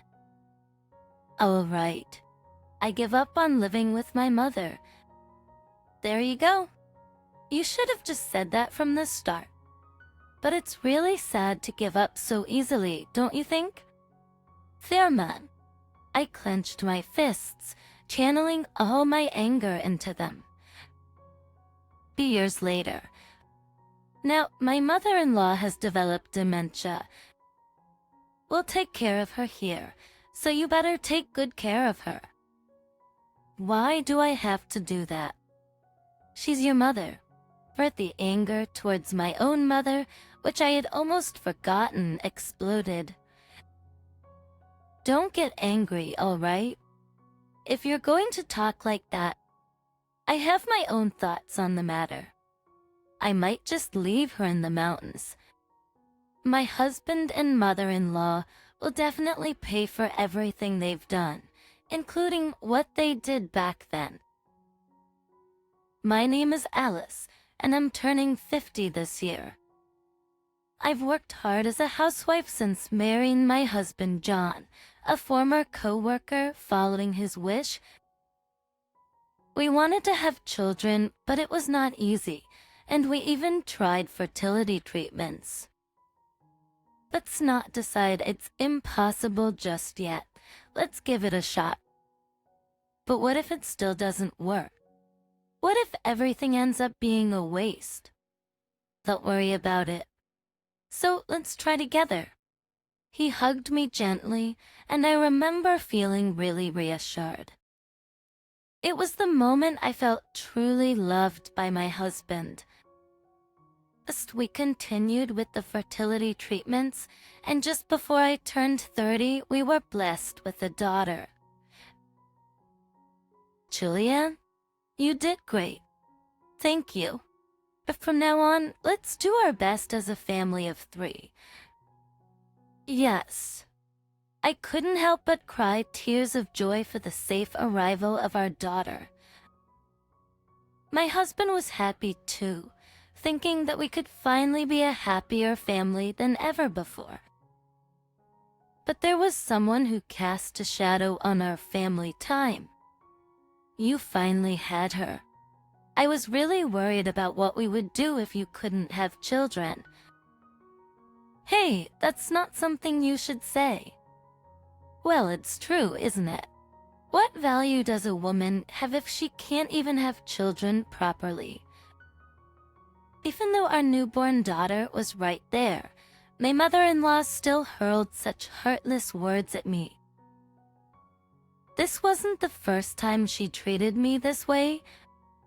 It started when I first went to meet them for marriage introductions. So you're Alice? Nice to meet you. Feeling nervous, my mother-in-law hit me with a shocking statement. You kind of have a poor vibe, but what do your parents do? My father passed away when I was little. Now my mother works part-time. Her expression turned even more severe than before. I see, that explains a lot. Excuse me? Her stern face suddenly turned into laughter. I was taken aback, but my husband immediately came to my rescue. It doesn't matter, does it? Besides, we're in the same boat. His father also passed away from cancer when he was in high school. You know, my father was a high earner, so he left us a lot of money. Unlike you, I was filled with anxiety about becoming a part of this family. However, I made up my mind when my husband held my hand tightly.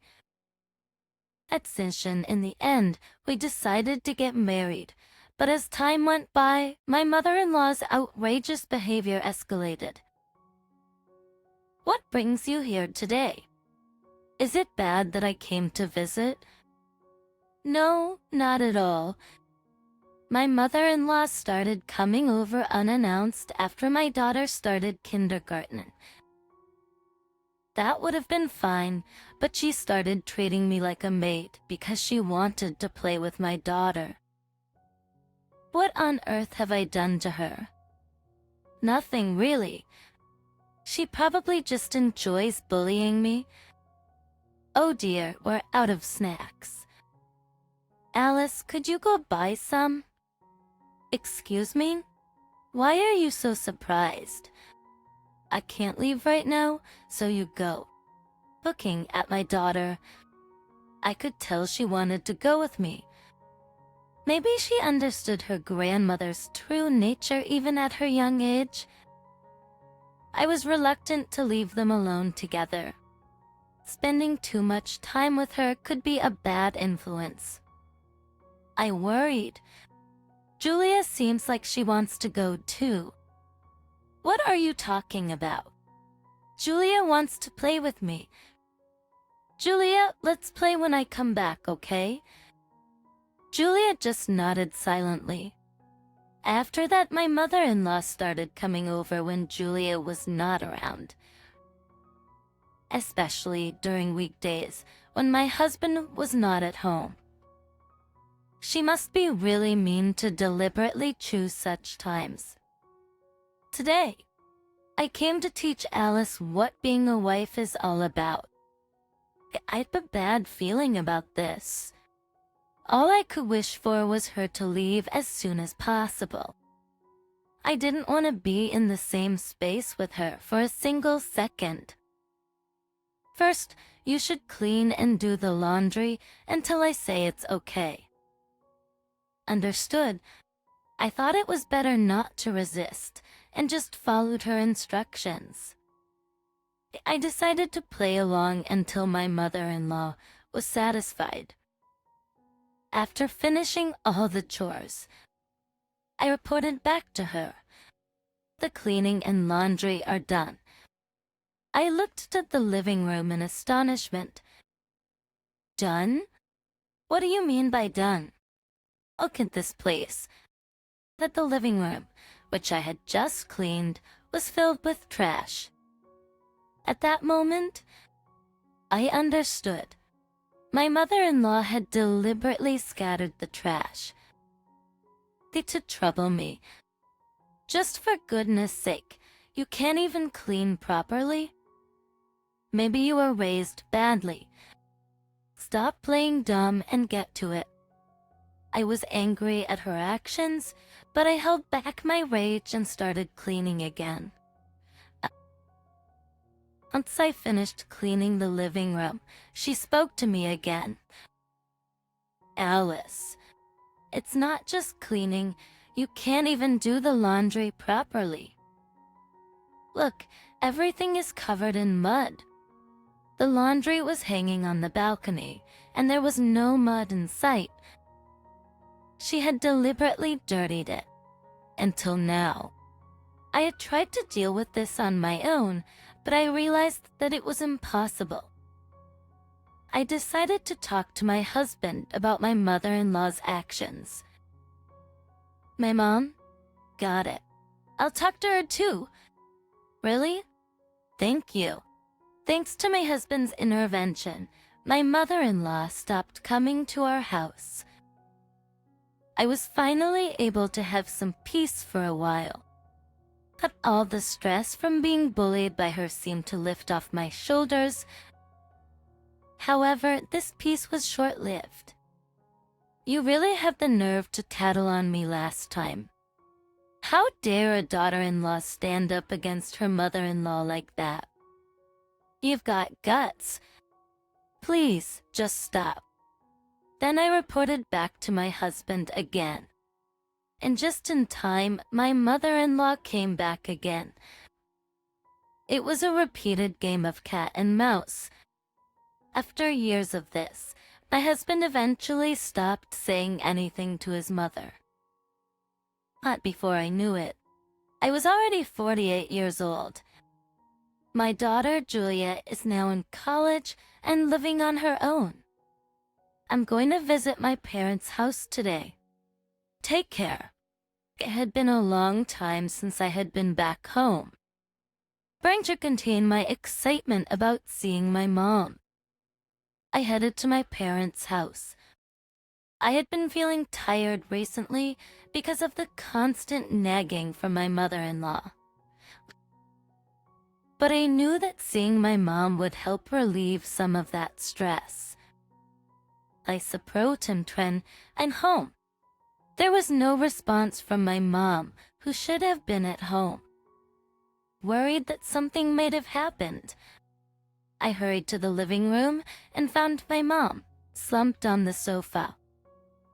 Hey, what's wrong? Oh, why is Alice here? You came back home. My mom answering my question seemed quite different from before.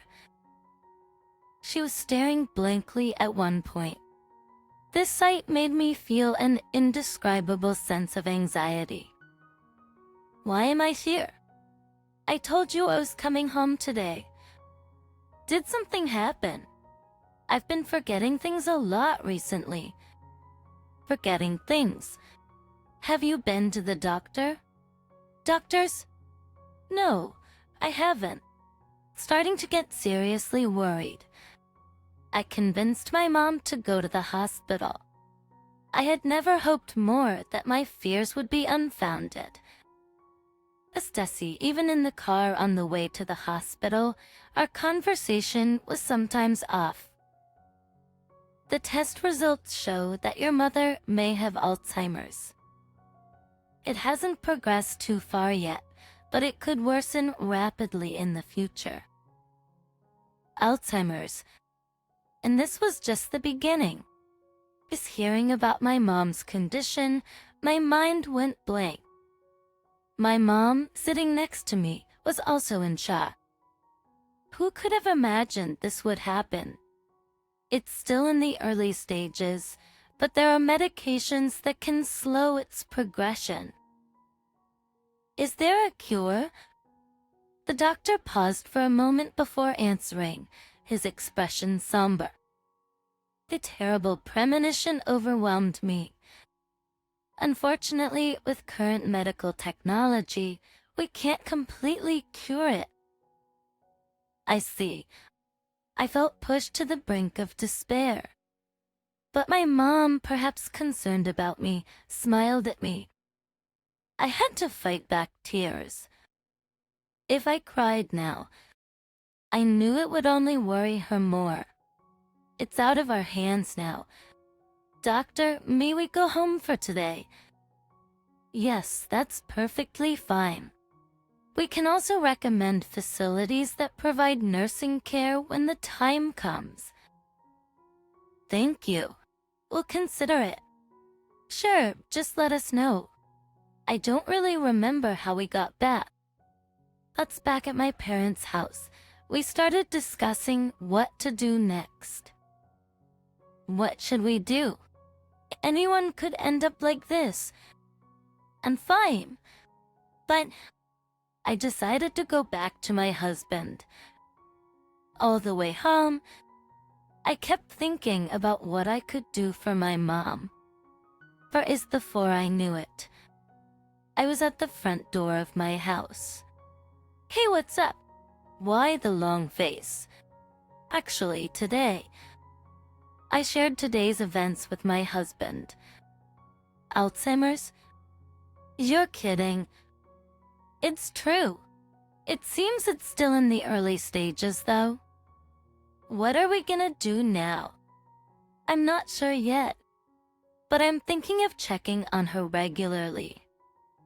That might be a good idea. I'll try to show up as much as I can, too. I was greatly comforted by my husband's words.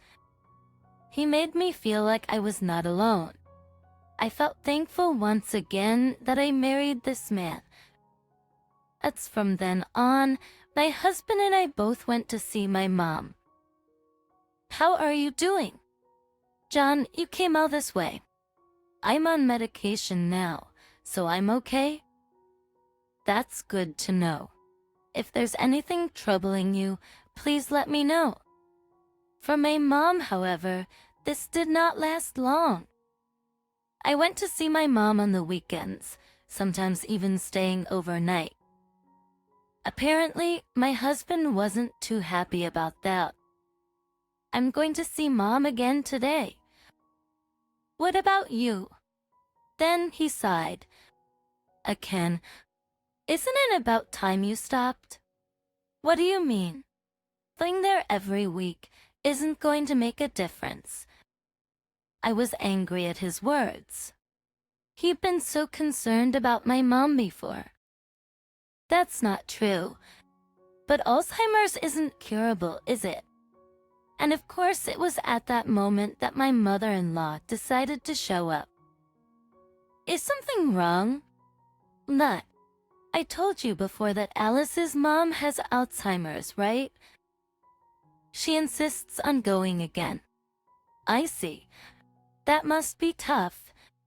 My mother-in-law looked at me and smirked. I didn't want to see that malicious look on her face.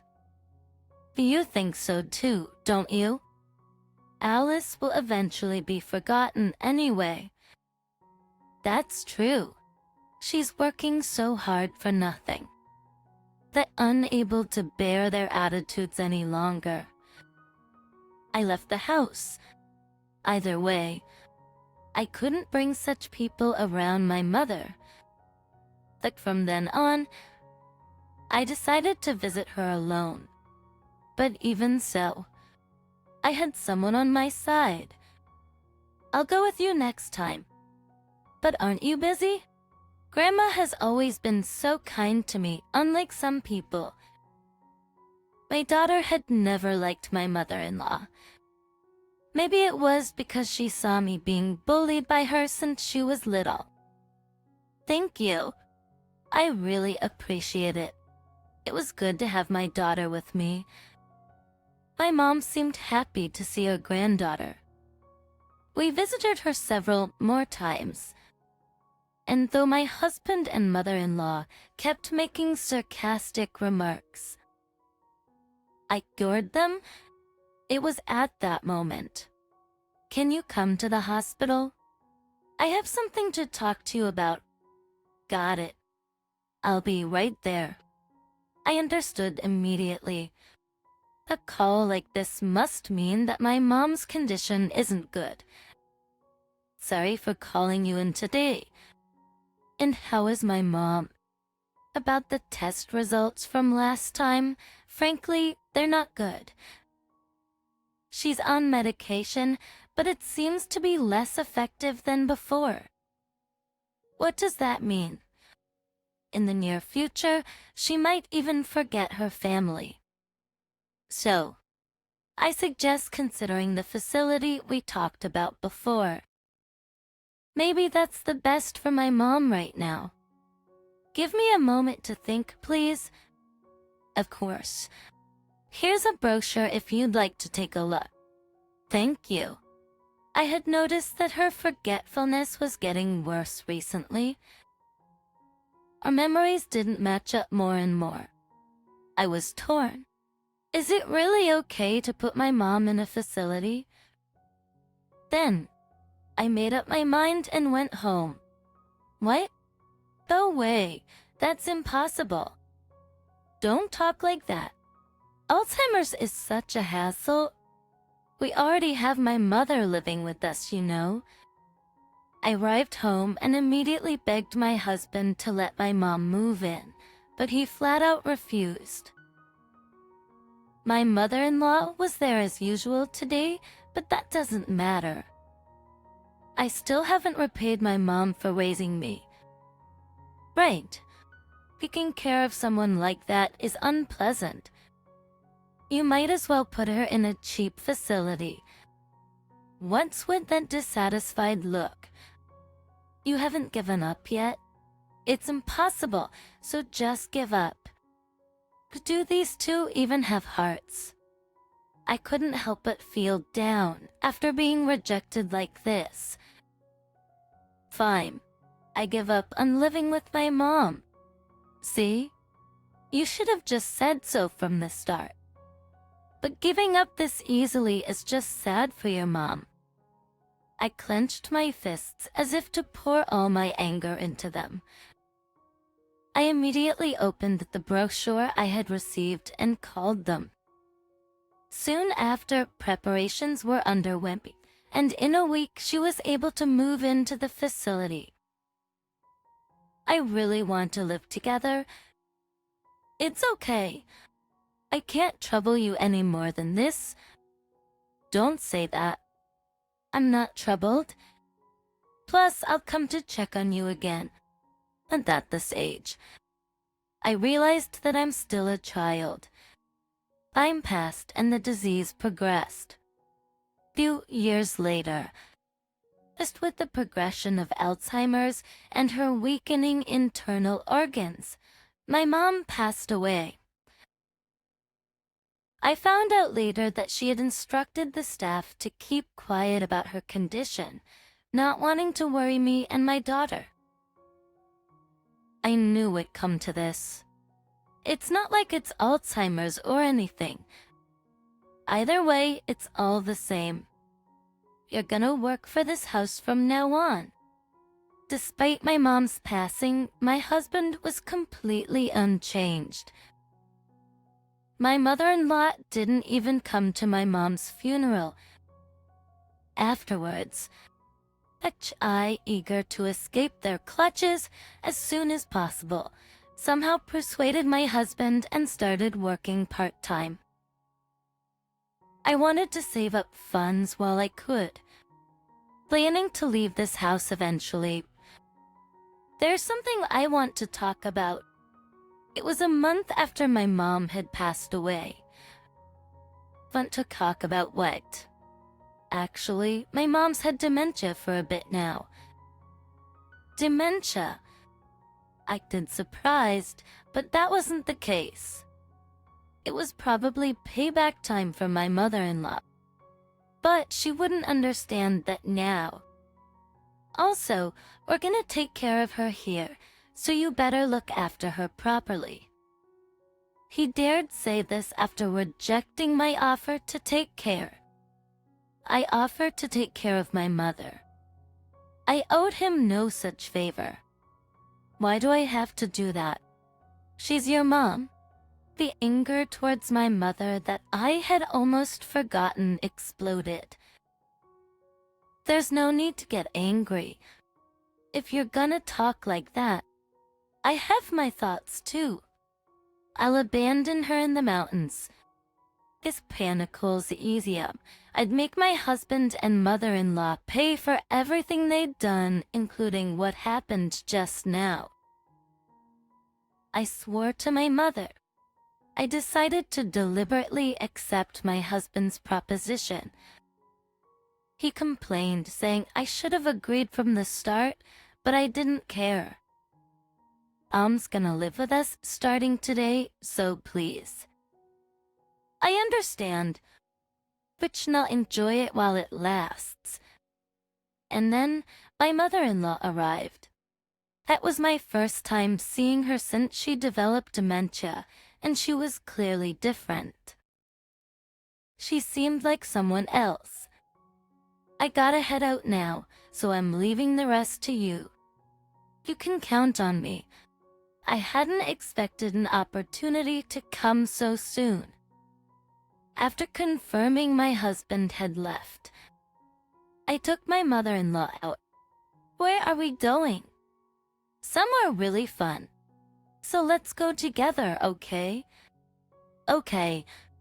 I quickly prepared the car and got my mother-in-law in. We headed to a secluded park on a small hill. It was a distance she could manage with her stamina. Expectations for size were here at the fun place. I left my mother-in-law at the park and drove to the office to get a divorce form. I quickly went back home, signed the form, and left the rest to fate. I then returned to my parents' house. About 2 hours later, my husband called. What the hell is going on? There's a divorce form and my mom's gone. He was panicking. I could tell even over the phone. It was laughable. I can't live with you any longer. Let's get a divorce. What? What are you suddenly talking about? So please take care of the rest. What about Mom? She was gone before I realized, and I'm searching for her now. Why don't you go look for her instead of staying there? I told my husband I was looking for her, but of course, I wasn't. He had to figure out things on his own. I drove to my parents' house with a smile. Upon arrival, I prayed in front of my mother's portrait. 2 hours later, my husband called. Did you find your mom? Yeah, I found her. I could tell from his voice that he was quite exhausted. Where are you? I've been looking around. You're coming back, right? Why would I? I told you, we're getting a divorce. I haven't forgotten what you and your mother did. You and your mother did to me, and I have no intention of forgiving you. Then my husband got angry. Is that so? Then don't ever come back here. Don't worry, I wasn't planning to. Soon after, we officially got a divorce. 6 months later, I landed a job at the company where my mother used to work. Everyone welcomed me, and I quickly got accustomed to the job. I was relaxing for the first time in a while when my smartphone rang. Hello? It was my ex-husband. My mom passed away the other day. You are right. I was wrong. I'm sorry to hear that. She's gone now. Can we give it another shot? My ex-husband was completely out of touch. Why on earth should I get back together with him now? Do you even hear yourself? Even without your mother, there's zero chance of us getting back together. I'm sorry if this sounds harsh, but please don't drag me back into your life. I'm begging you, you're all I have. Any feelings I had for my ex-husband were long gone. I had decided to live on my own. Just live the rest of your life in regret. Goodbye.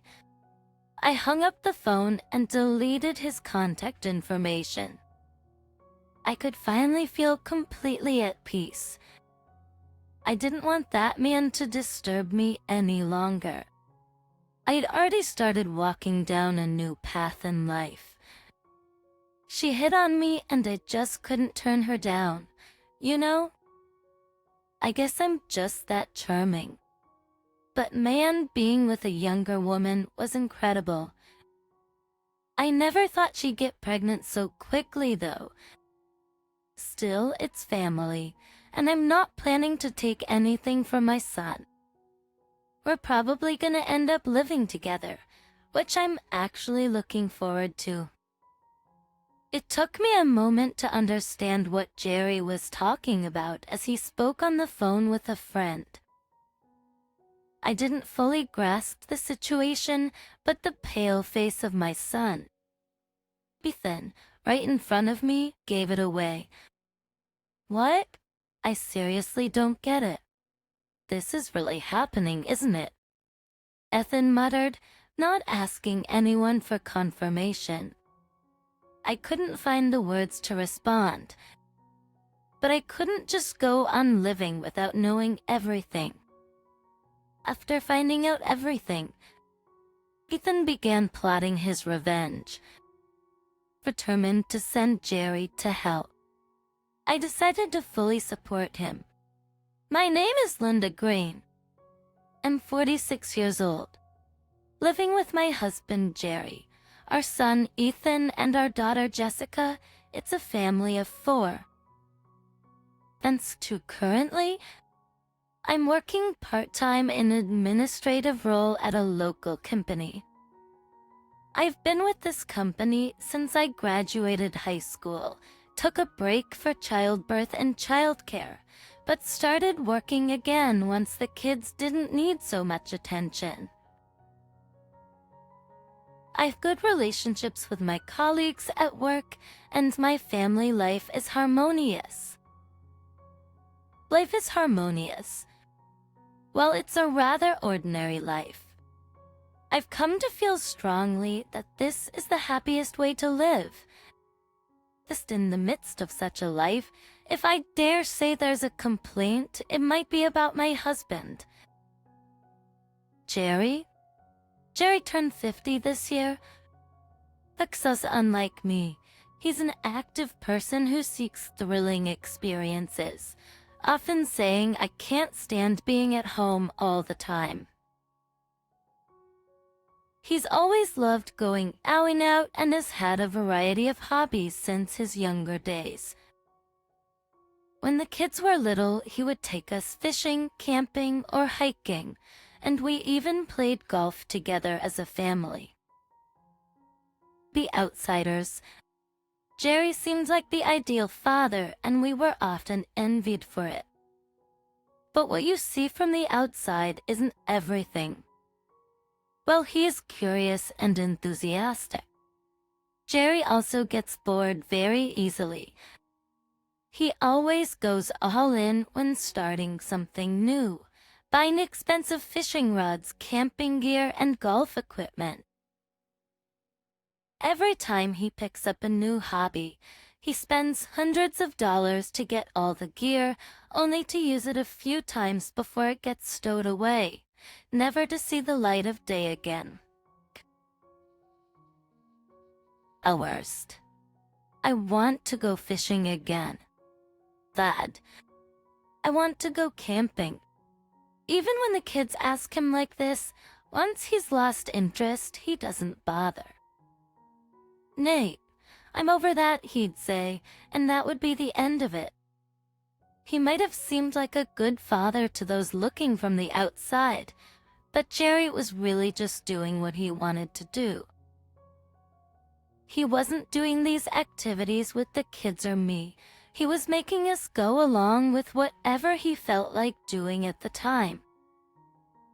Eventually, the kids caught on to this. Hey, let's all go get scuba diving licenses during summer break this year. Even when Jerry would suggest something like this, the kids would respond, no way.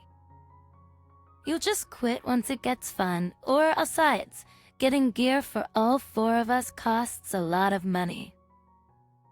You're just gonna stop using it after a while.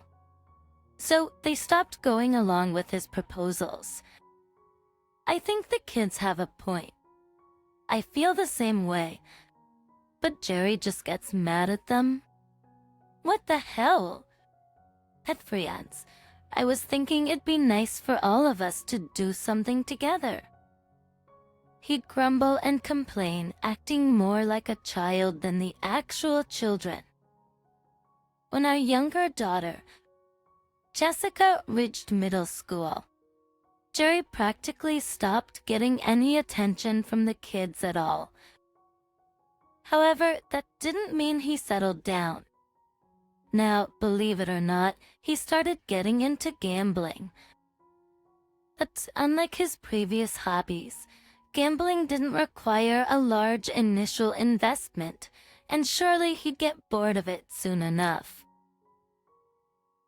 I decided it was actually convenient for me if he would just go out quietly by himself on his days off.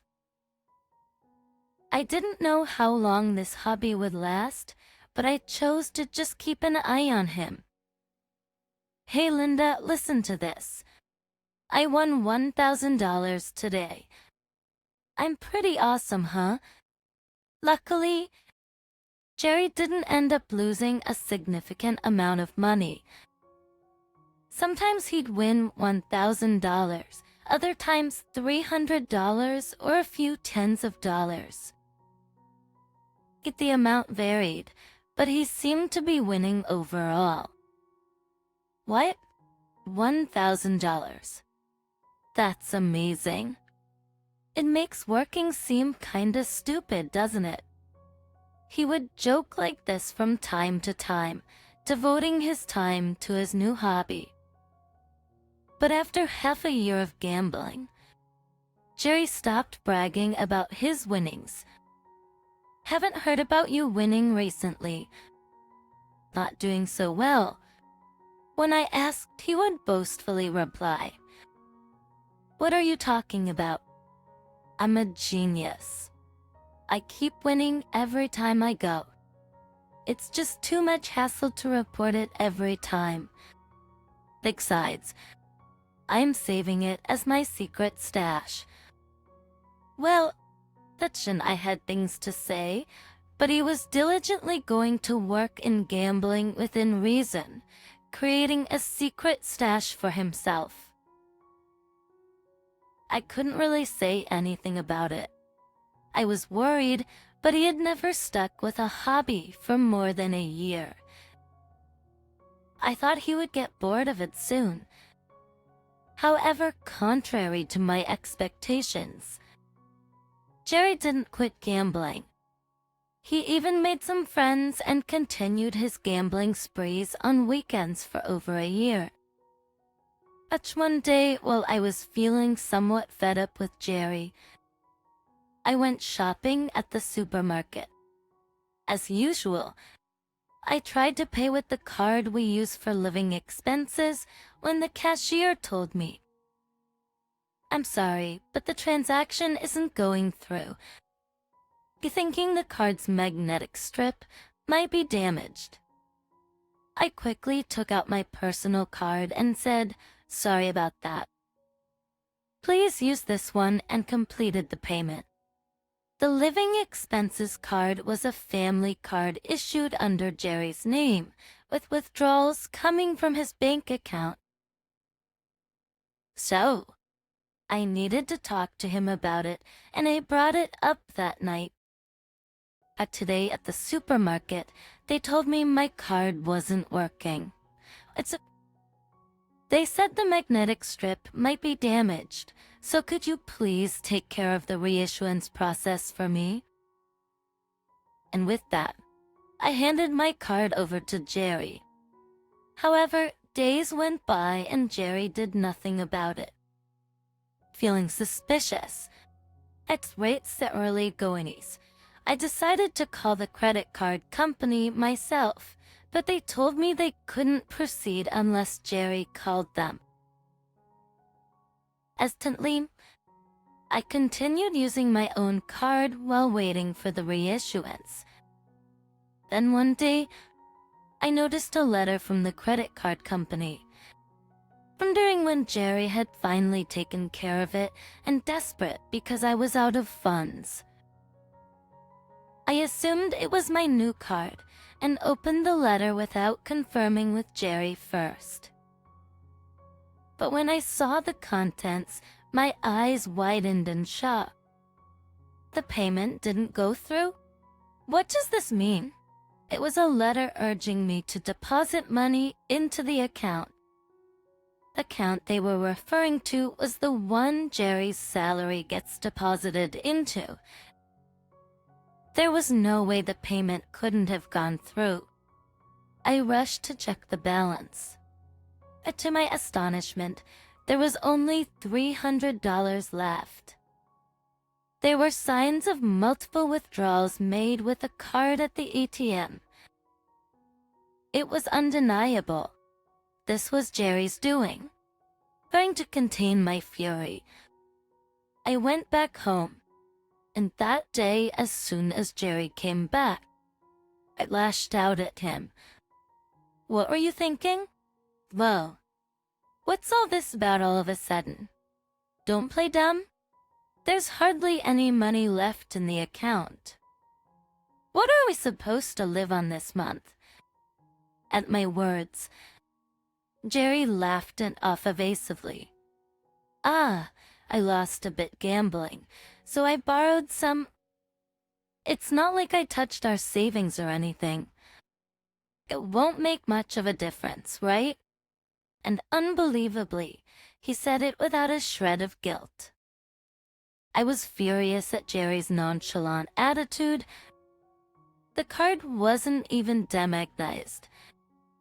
It was just temporarily blocked, so it was unusable for a while.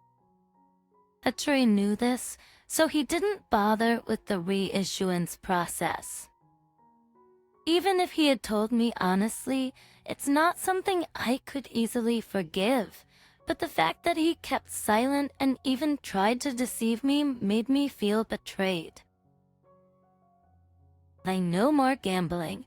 Okay," I said, and for once, Jerry looked annoyed. "What's that all about? I've been losing a bit these past few months, but I'm still ahead overall."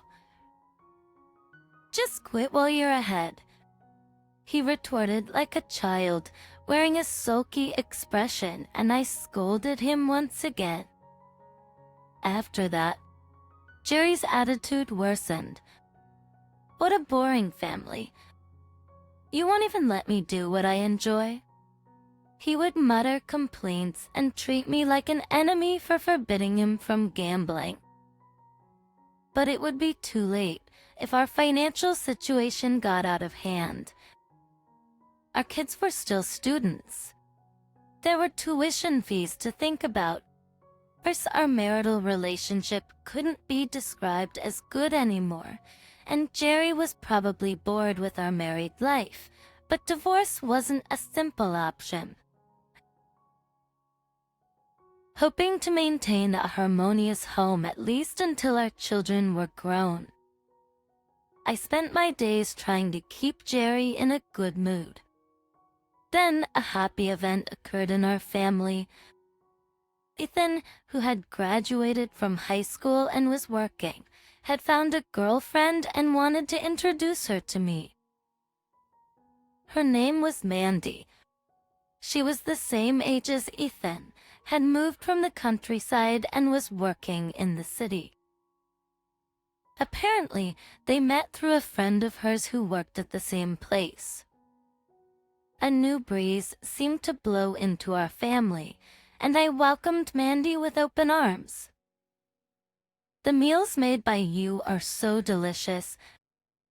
Mandy was a really good girl. We would sometimes eat together. Sometimes we eat together, and she would always say that. She seems to go calf hopping with Jessica as well, and it didn't take long for her to blend in with our family. Of course, Mandy was also very good to Jerry. She would keep him company during his evening drinks, and she's the only one in our house who would listen to Jerry's stories. It seems like Jerry has taken a liking to her, saying, "I wish Ethan would marry Mandy and make her my daughter-in-law." Of course, I totally agree with that idea. Ethan and Mandy were only 20, but it seems like they were seriously thinking about their future. Then, after a while, they informed us that they had decided to get married at the age of 23. Why 23? I simply wondered. "Yeah, Tim," Ethan said, "I think getting married costs money. I want to give Mandy the wedding she dreams of, so we thought we'd save up money together until then." Thus, I was utterly impressed by these words, not expecting such maturity from a 20-year-old. Of course, we have enough savings to give them a wedding, but Ethan doesn't want to rely on us. He'd rather be the one to support others, he said. That's even though the wedding was still a long way off. I was moved to tears, to signify that Mandy was already halfway part of our family. We decided to start referring to her not as Ethan's girlfriend, but as his fiancée. However, after some time, Ethan told us that Mandy was pregnant. As the other day, they said they would marry at 23, so this sudden news took me by surprise. Pregnant? I've heard both of your feelings on this, so that's not the problem, but I told Ethan, but his face remained clouded. It's just something wrong. But Mandy can't be pregnant, Ethan muttered reluctantly in response to my question. I couldn't grasp the intent behind his words and tilted my head in confusion. As if to add insult to injury, Ethan continued, "I was on a business trip when she would have conceived. So it can't be my child." Ethan's cry of anguish pierced my heart. Was Mandy unfaithful? But I can't see her as that kind of girl, Ethan said it himself. But Mandy insists she absolutely didn't cheat. I just don't know what to do anymore. Ethan was holding his head in his hands. Seeing him like this, I decided that I wanted to talk to Mandy, so I asked Ethan if he could arrange a meeting. I decided to keep quiet about it with Jerry until things became clear. It's a delicate issue, and I couldn't see how Jerry stepping in would resolve anything. However, the truth came out in an unexpected way. One evening, Jerry didn't come to the dinner table. "Ethan, could you call your dad for me?" I couldn't leave what I was doing, so I asked Ethan to call Jerry. Ethan went to call Jerry, but after a while, neither of them came back. I wonder what happened. Leaving the preparations to Jessica, I headed to the bedroom. Ace, I saw Ethan standing with a pale face. "What's wrong?" When I spoke to him, he gestured with his finger on his lips for me to be quiet, signaling something was wrong. As I approached the bedroom door, I could hear Jerry's voice inside. "Well, now I'm set for life." It seems like he was on the phone. Got Jerry talking on the phone? It must be with one of his shady friends he met through gambling. I looked at Ethan's face. If it was just a phone call, he could have just said Dad's on the phone and come back. But judging by his complexion, this was surely no ordinary call. And the next sentence made that crystal clear. I couldn't say no when she came on to me. I do have a way with the ladies, you know. In man, young women are the best. I never thought she would get pregnant so quickly, but hey, she's still family, right? I don't plan on taking anything from my son. It's just that we're gonna live together now, and I'm looking forward to it. For a moment, I didn't understand what he was talking about, but looking at Ethan's pale face, I quickly caught on. "What? I mean, it's really that, isn't it?" Ethan mumbled, not needing confirmation from anyone. I couldn't say a word. After that, I took Ethan and left the house. I didn't think it was a good idea to let Ethan and Jerry be together. Esiko looked puzzled, but I asked her to have dinner with Jerry and immediately headed to Mandy's place. Though Ethan's, Linda, Mandy greeted us with a worried look on her face. It seemed like she and Ethan had been arguing about the pregnancy. Feeling the tense atmosphere, I decided to speak up. "Mandy, I want you to tell us the truth. Who is the father of the child in your belly?" Mandy then began to sob uncontrollably. She seemed to have difficulty speaking, but after I promised her that I wouldn't get mad no matter what, she slowly started to open. "Actually, Jerry is." Despite saying he wouldn't get angry, I felt a deep anger well up inside me as Mandy mentioned that person. Well, I thought to myself what he could have possibly done. I also thought that Mandy was just as much to blame for responding to him. But I was mistaken. Ethan can't have children. He said if you want kids, it's better if they're blood related to him. He said that it doesn't change the fact that we're family. Both Ethan and I were lost for words after hearing this. Of course, there was no such fact. Mandy just kept crying. Just kept crying after that. What an awful situation. Incredibly, Petrie had deceived Mandy, Ethan's fiancée, and had taken advantage of her. The biggest victim in this situation was Mandy. The distrust I had for her disappeared in an instant. I couldn't believe that she was lying. It's a delicate issue, so I thought we should keep it a secret from Ethan.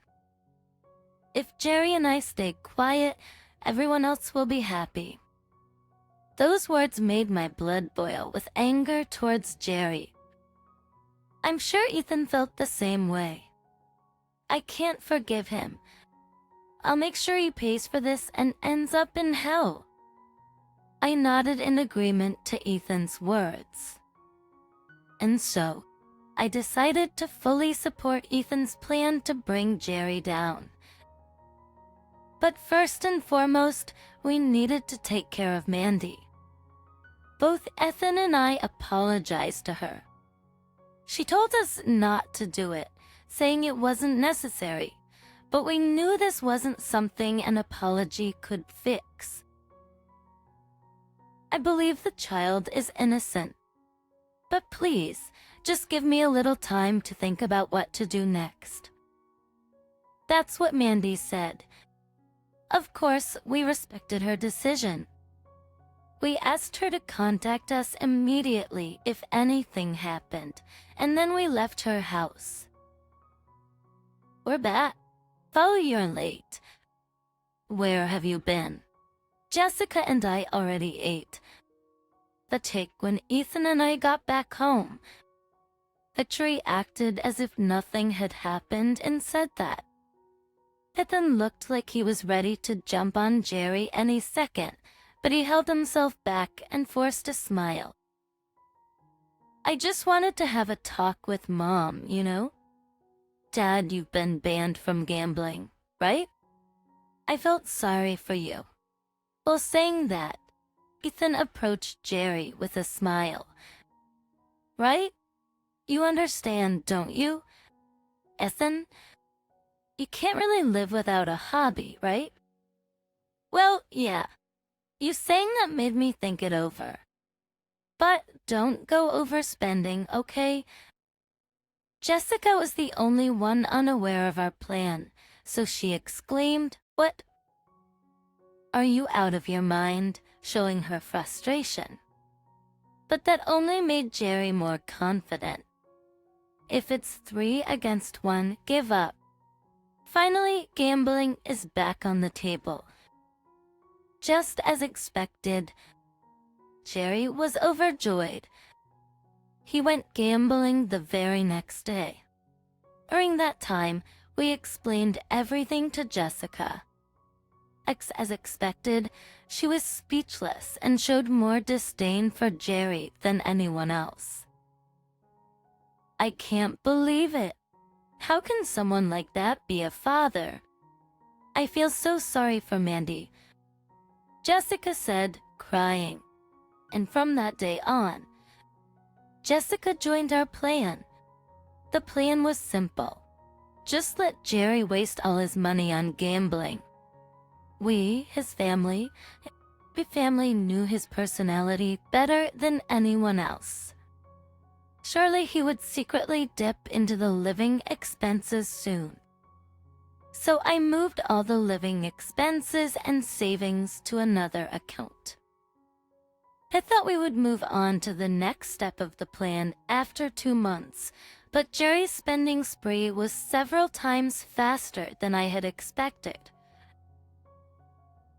It only took 3 weeks for him to hit rock bottom, and he started dipping into the living expenses. And soon, that account was also empty. What are you thinking? This is the 2nd time.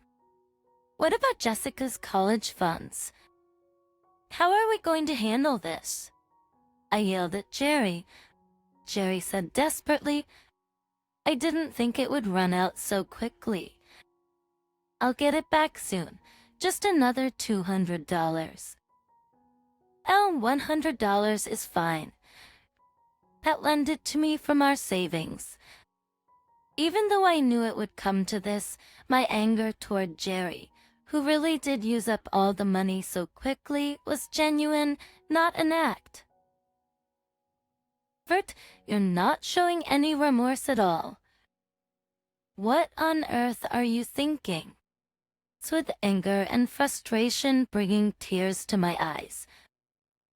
Jerry widened his eyes in surprise. You've always been like this, only thinking about yourself. I thought I could endure until the kids were grown up, but I can't take it anymore. than that. I slammed the divorce papers on the table. Jerry finally turned pale at the sight of those papers. Isn't this a bit too much? You're joking, right? He tried to calm me down, but I felt no sympathy for Jerry at all. Jessica will stay with me, since this house is in your name. I'll be leaving. Hey, calm down. It's just gambling. Just gambling? That's just the tip of the iceberg. I hate everything about you. Jerry looked truly desperate now, seemingly realizing the gravity of the situation for the first time. But a mere realization like that was far from enough. My divorce from Jerry was just the first step of this plan. Jerry was whining until the end, but Ethan told him, "Dad, you used to say our family was boring because you couldn't do what you wanted. Now you can do anything you want. You're free. You can do anything you like now. You're a free man. I guess you're right." Jerry, easily swayed, agreed to the divorce with Ethan's encouragement. Later, Jerry found out that assets had been transferred to a separate account for living expenses, and he was furious. I was just safeguarding the money. I don't see why I'm being yelled at. You better split that money in half. And he arrogantly said that. I gave you the house, didn't I? So if you sell the house, you have to split that money too. And of course, the fishing rods, camping gear, anything that can be turned into cash, you're gonna sell. Well, it's only fair, right? Jerry was at a loss for words. He certainly didn't want to sell the house, and even though he had no plans to use them, he didn't want to part with things like his fishing rods. In the end, I took all the savings. It's with that money. I rented an apartment and started living with Jessica. I'm an adult. I'm gonna stay here. And those words, Jerry was speechless. The only reason the house remained tidy was because of Ethan. Seeing the man he despised the most must have been hard for Ethan, yet he was still determined to push Jerry to his limit.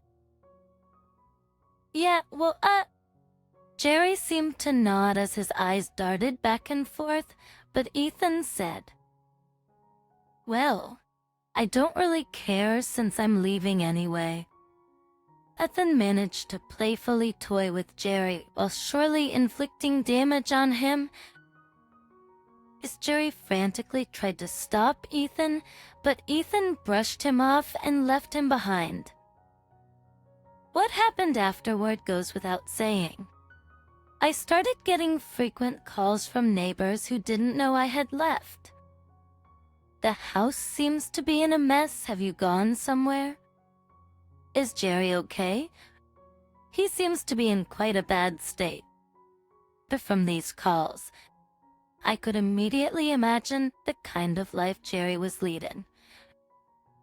There were also eyewitness accounts, like some scary people came by. Should I call the police? Actually worried about what's going on, but it seemed that Jerry had borrowed money from loan sharks. That meant he really must be out of money. As expected, I received a call from Jerry. "Linda, help me. You're the only one I can rely on now." It's Jerry, who couldn't even do household chores and could only ask for money.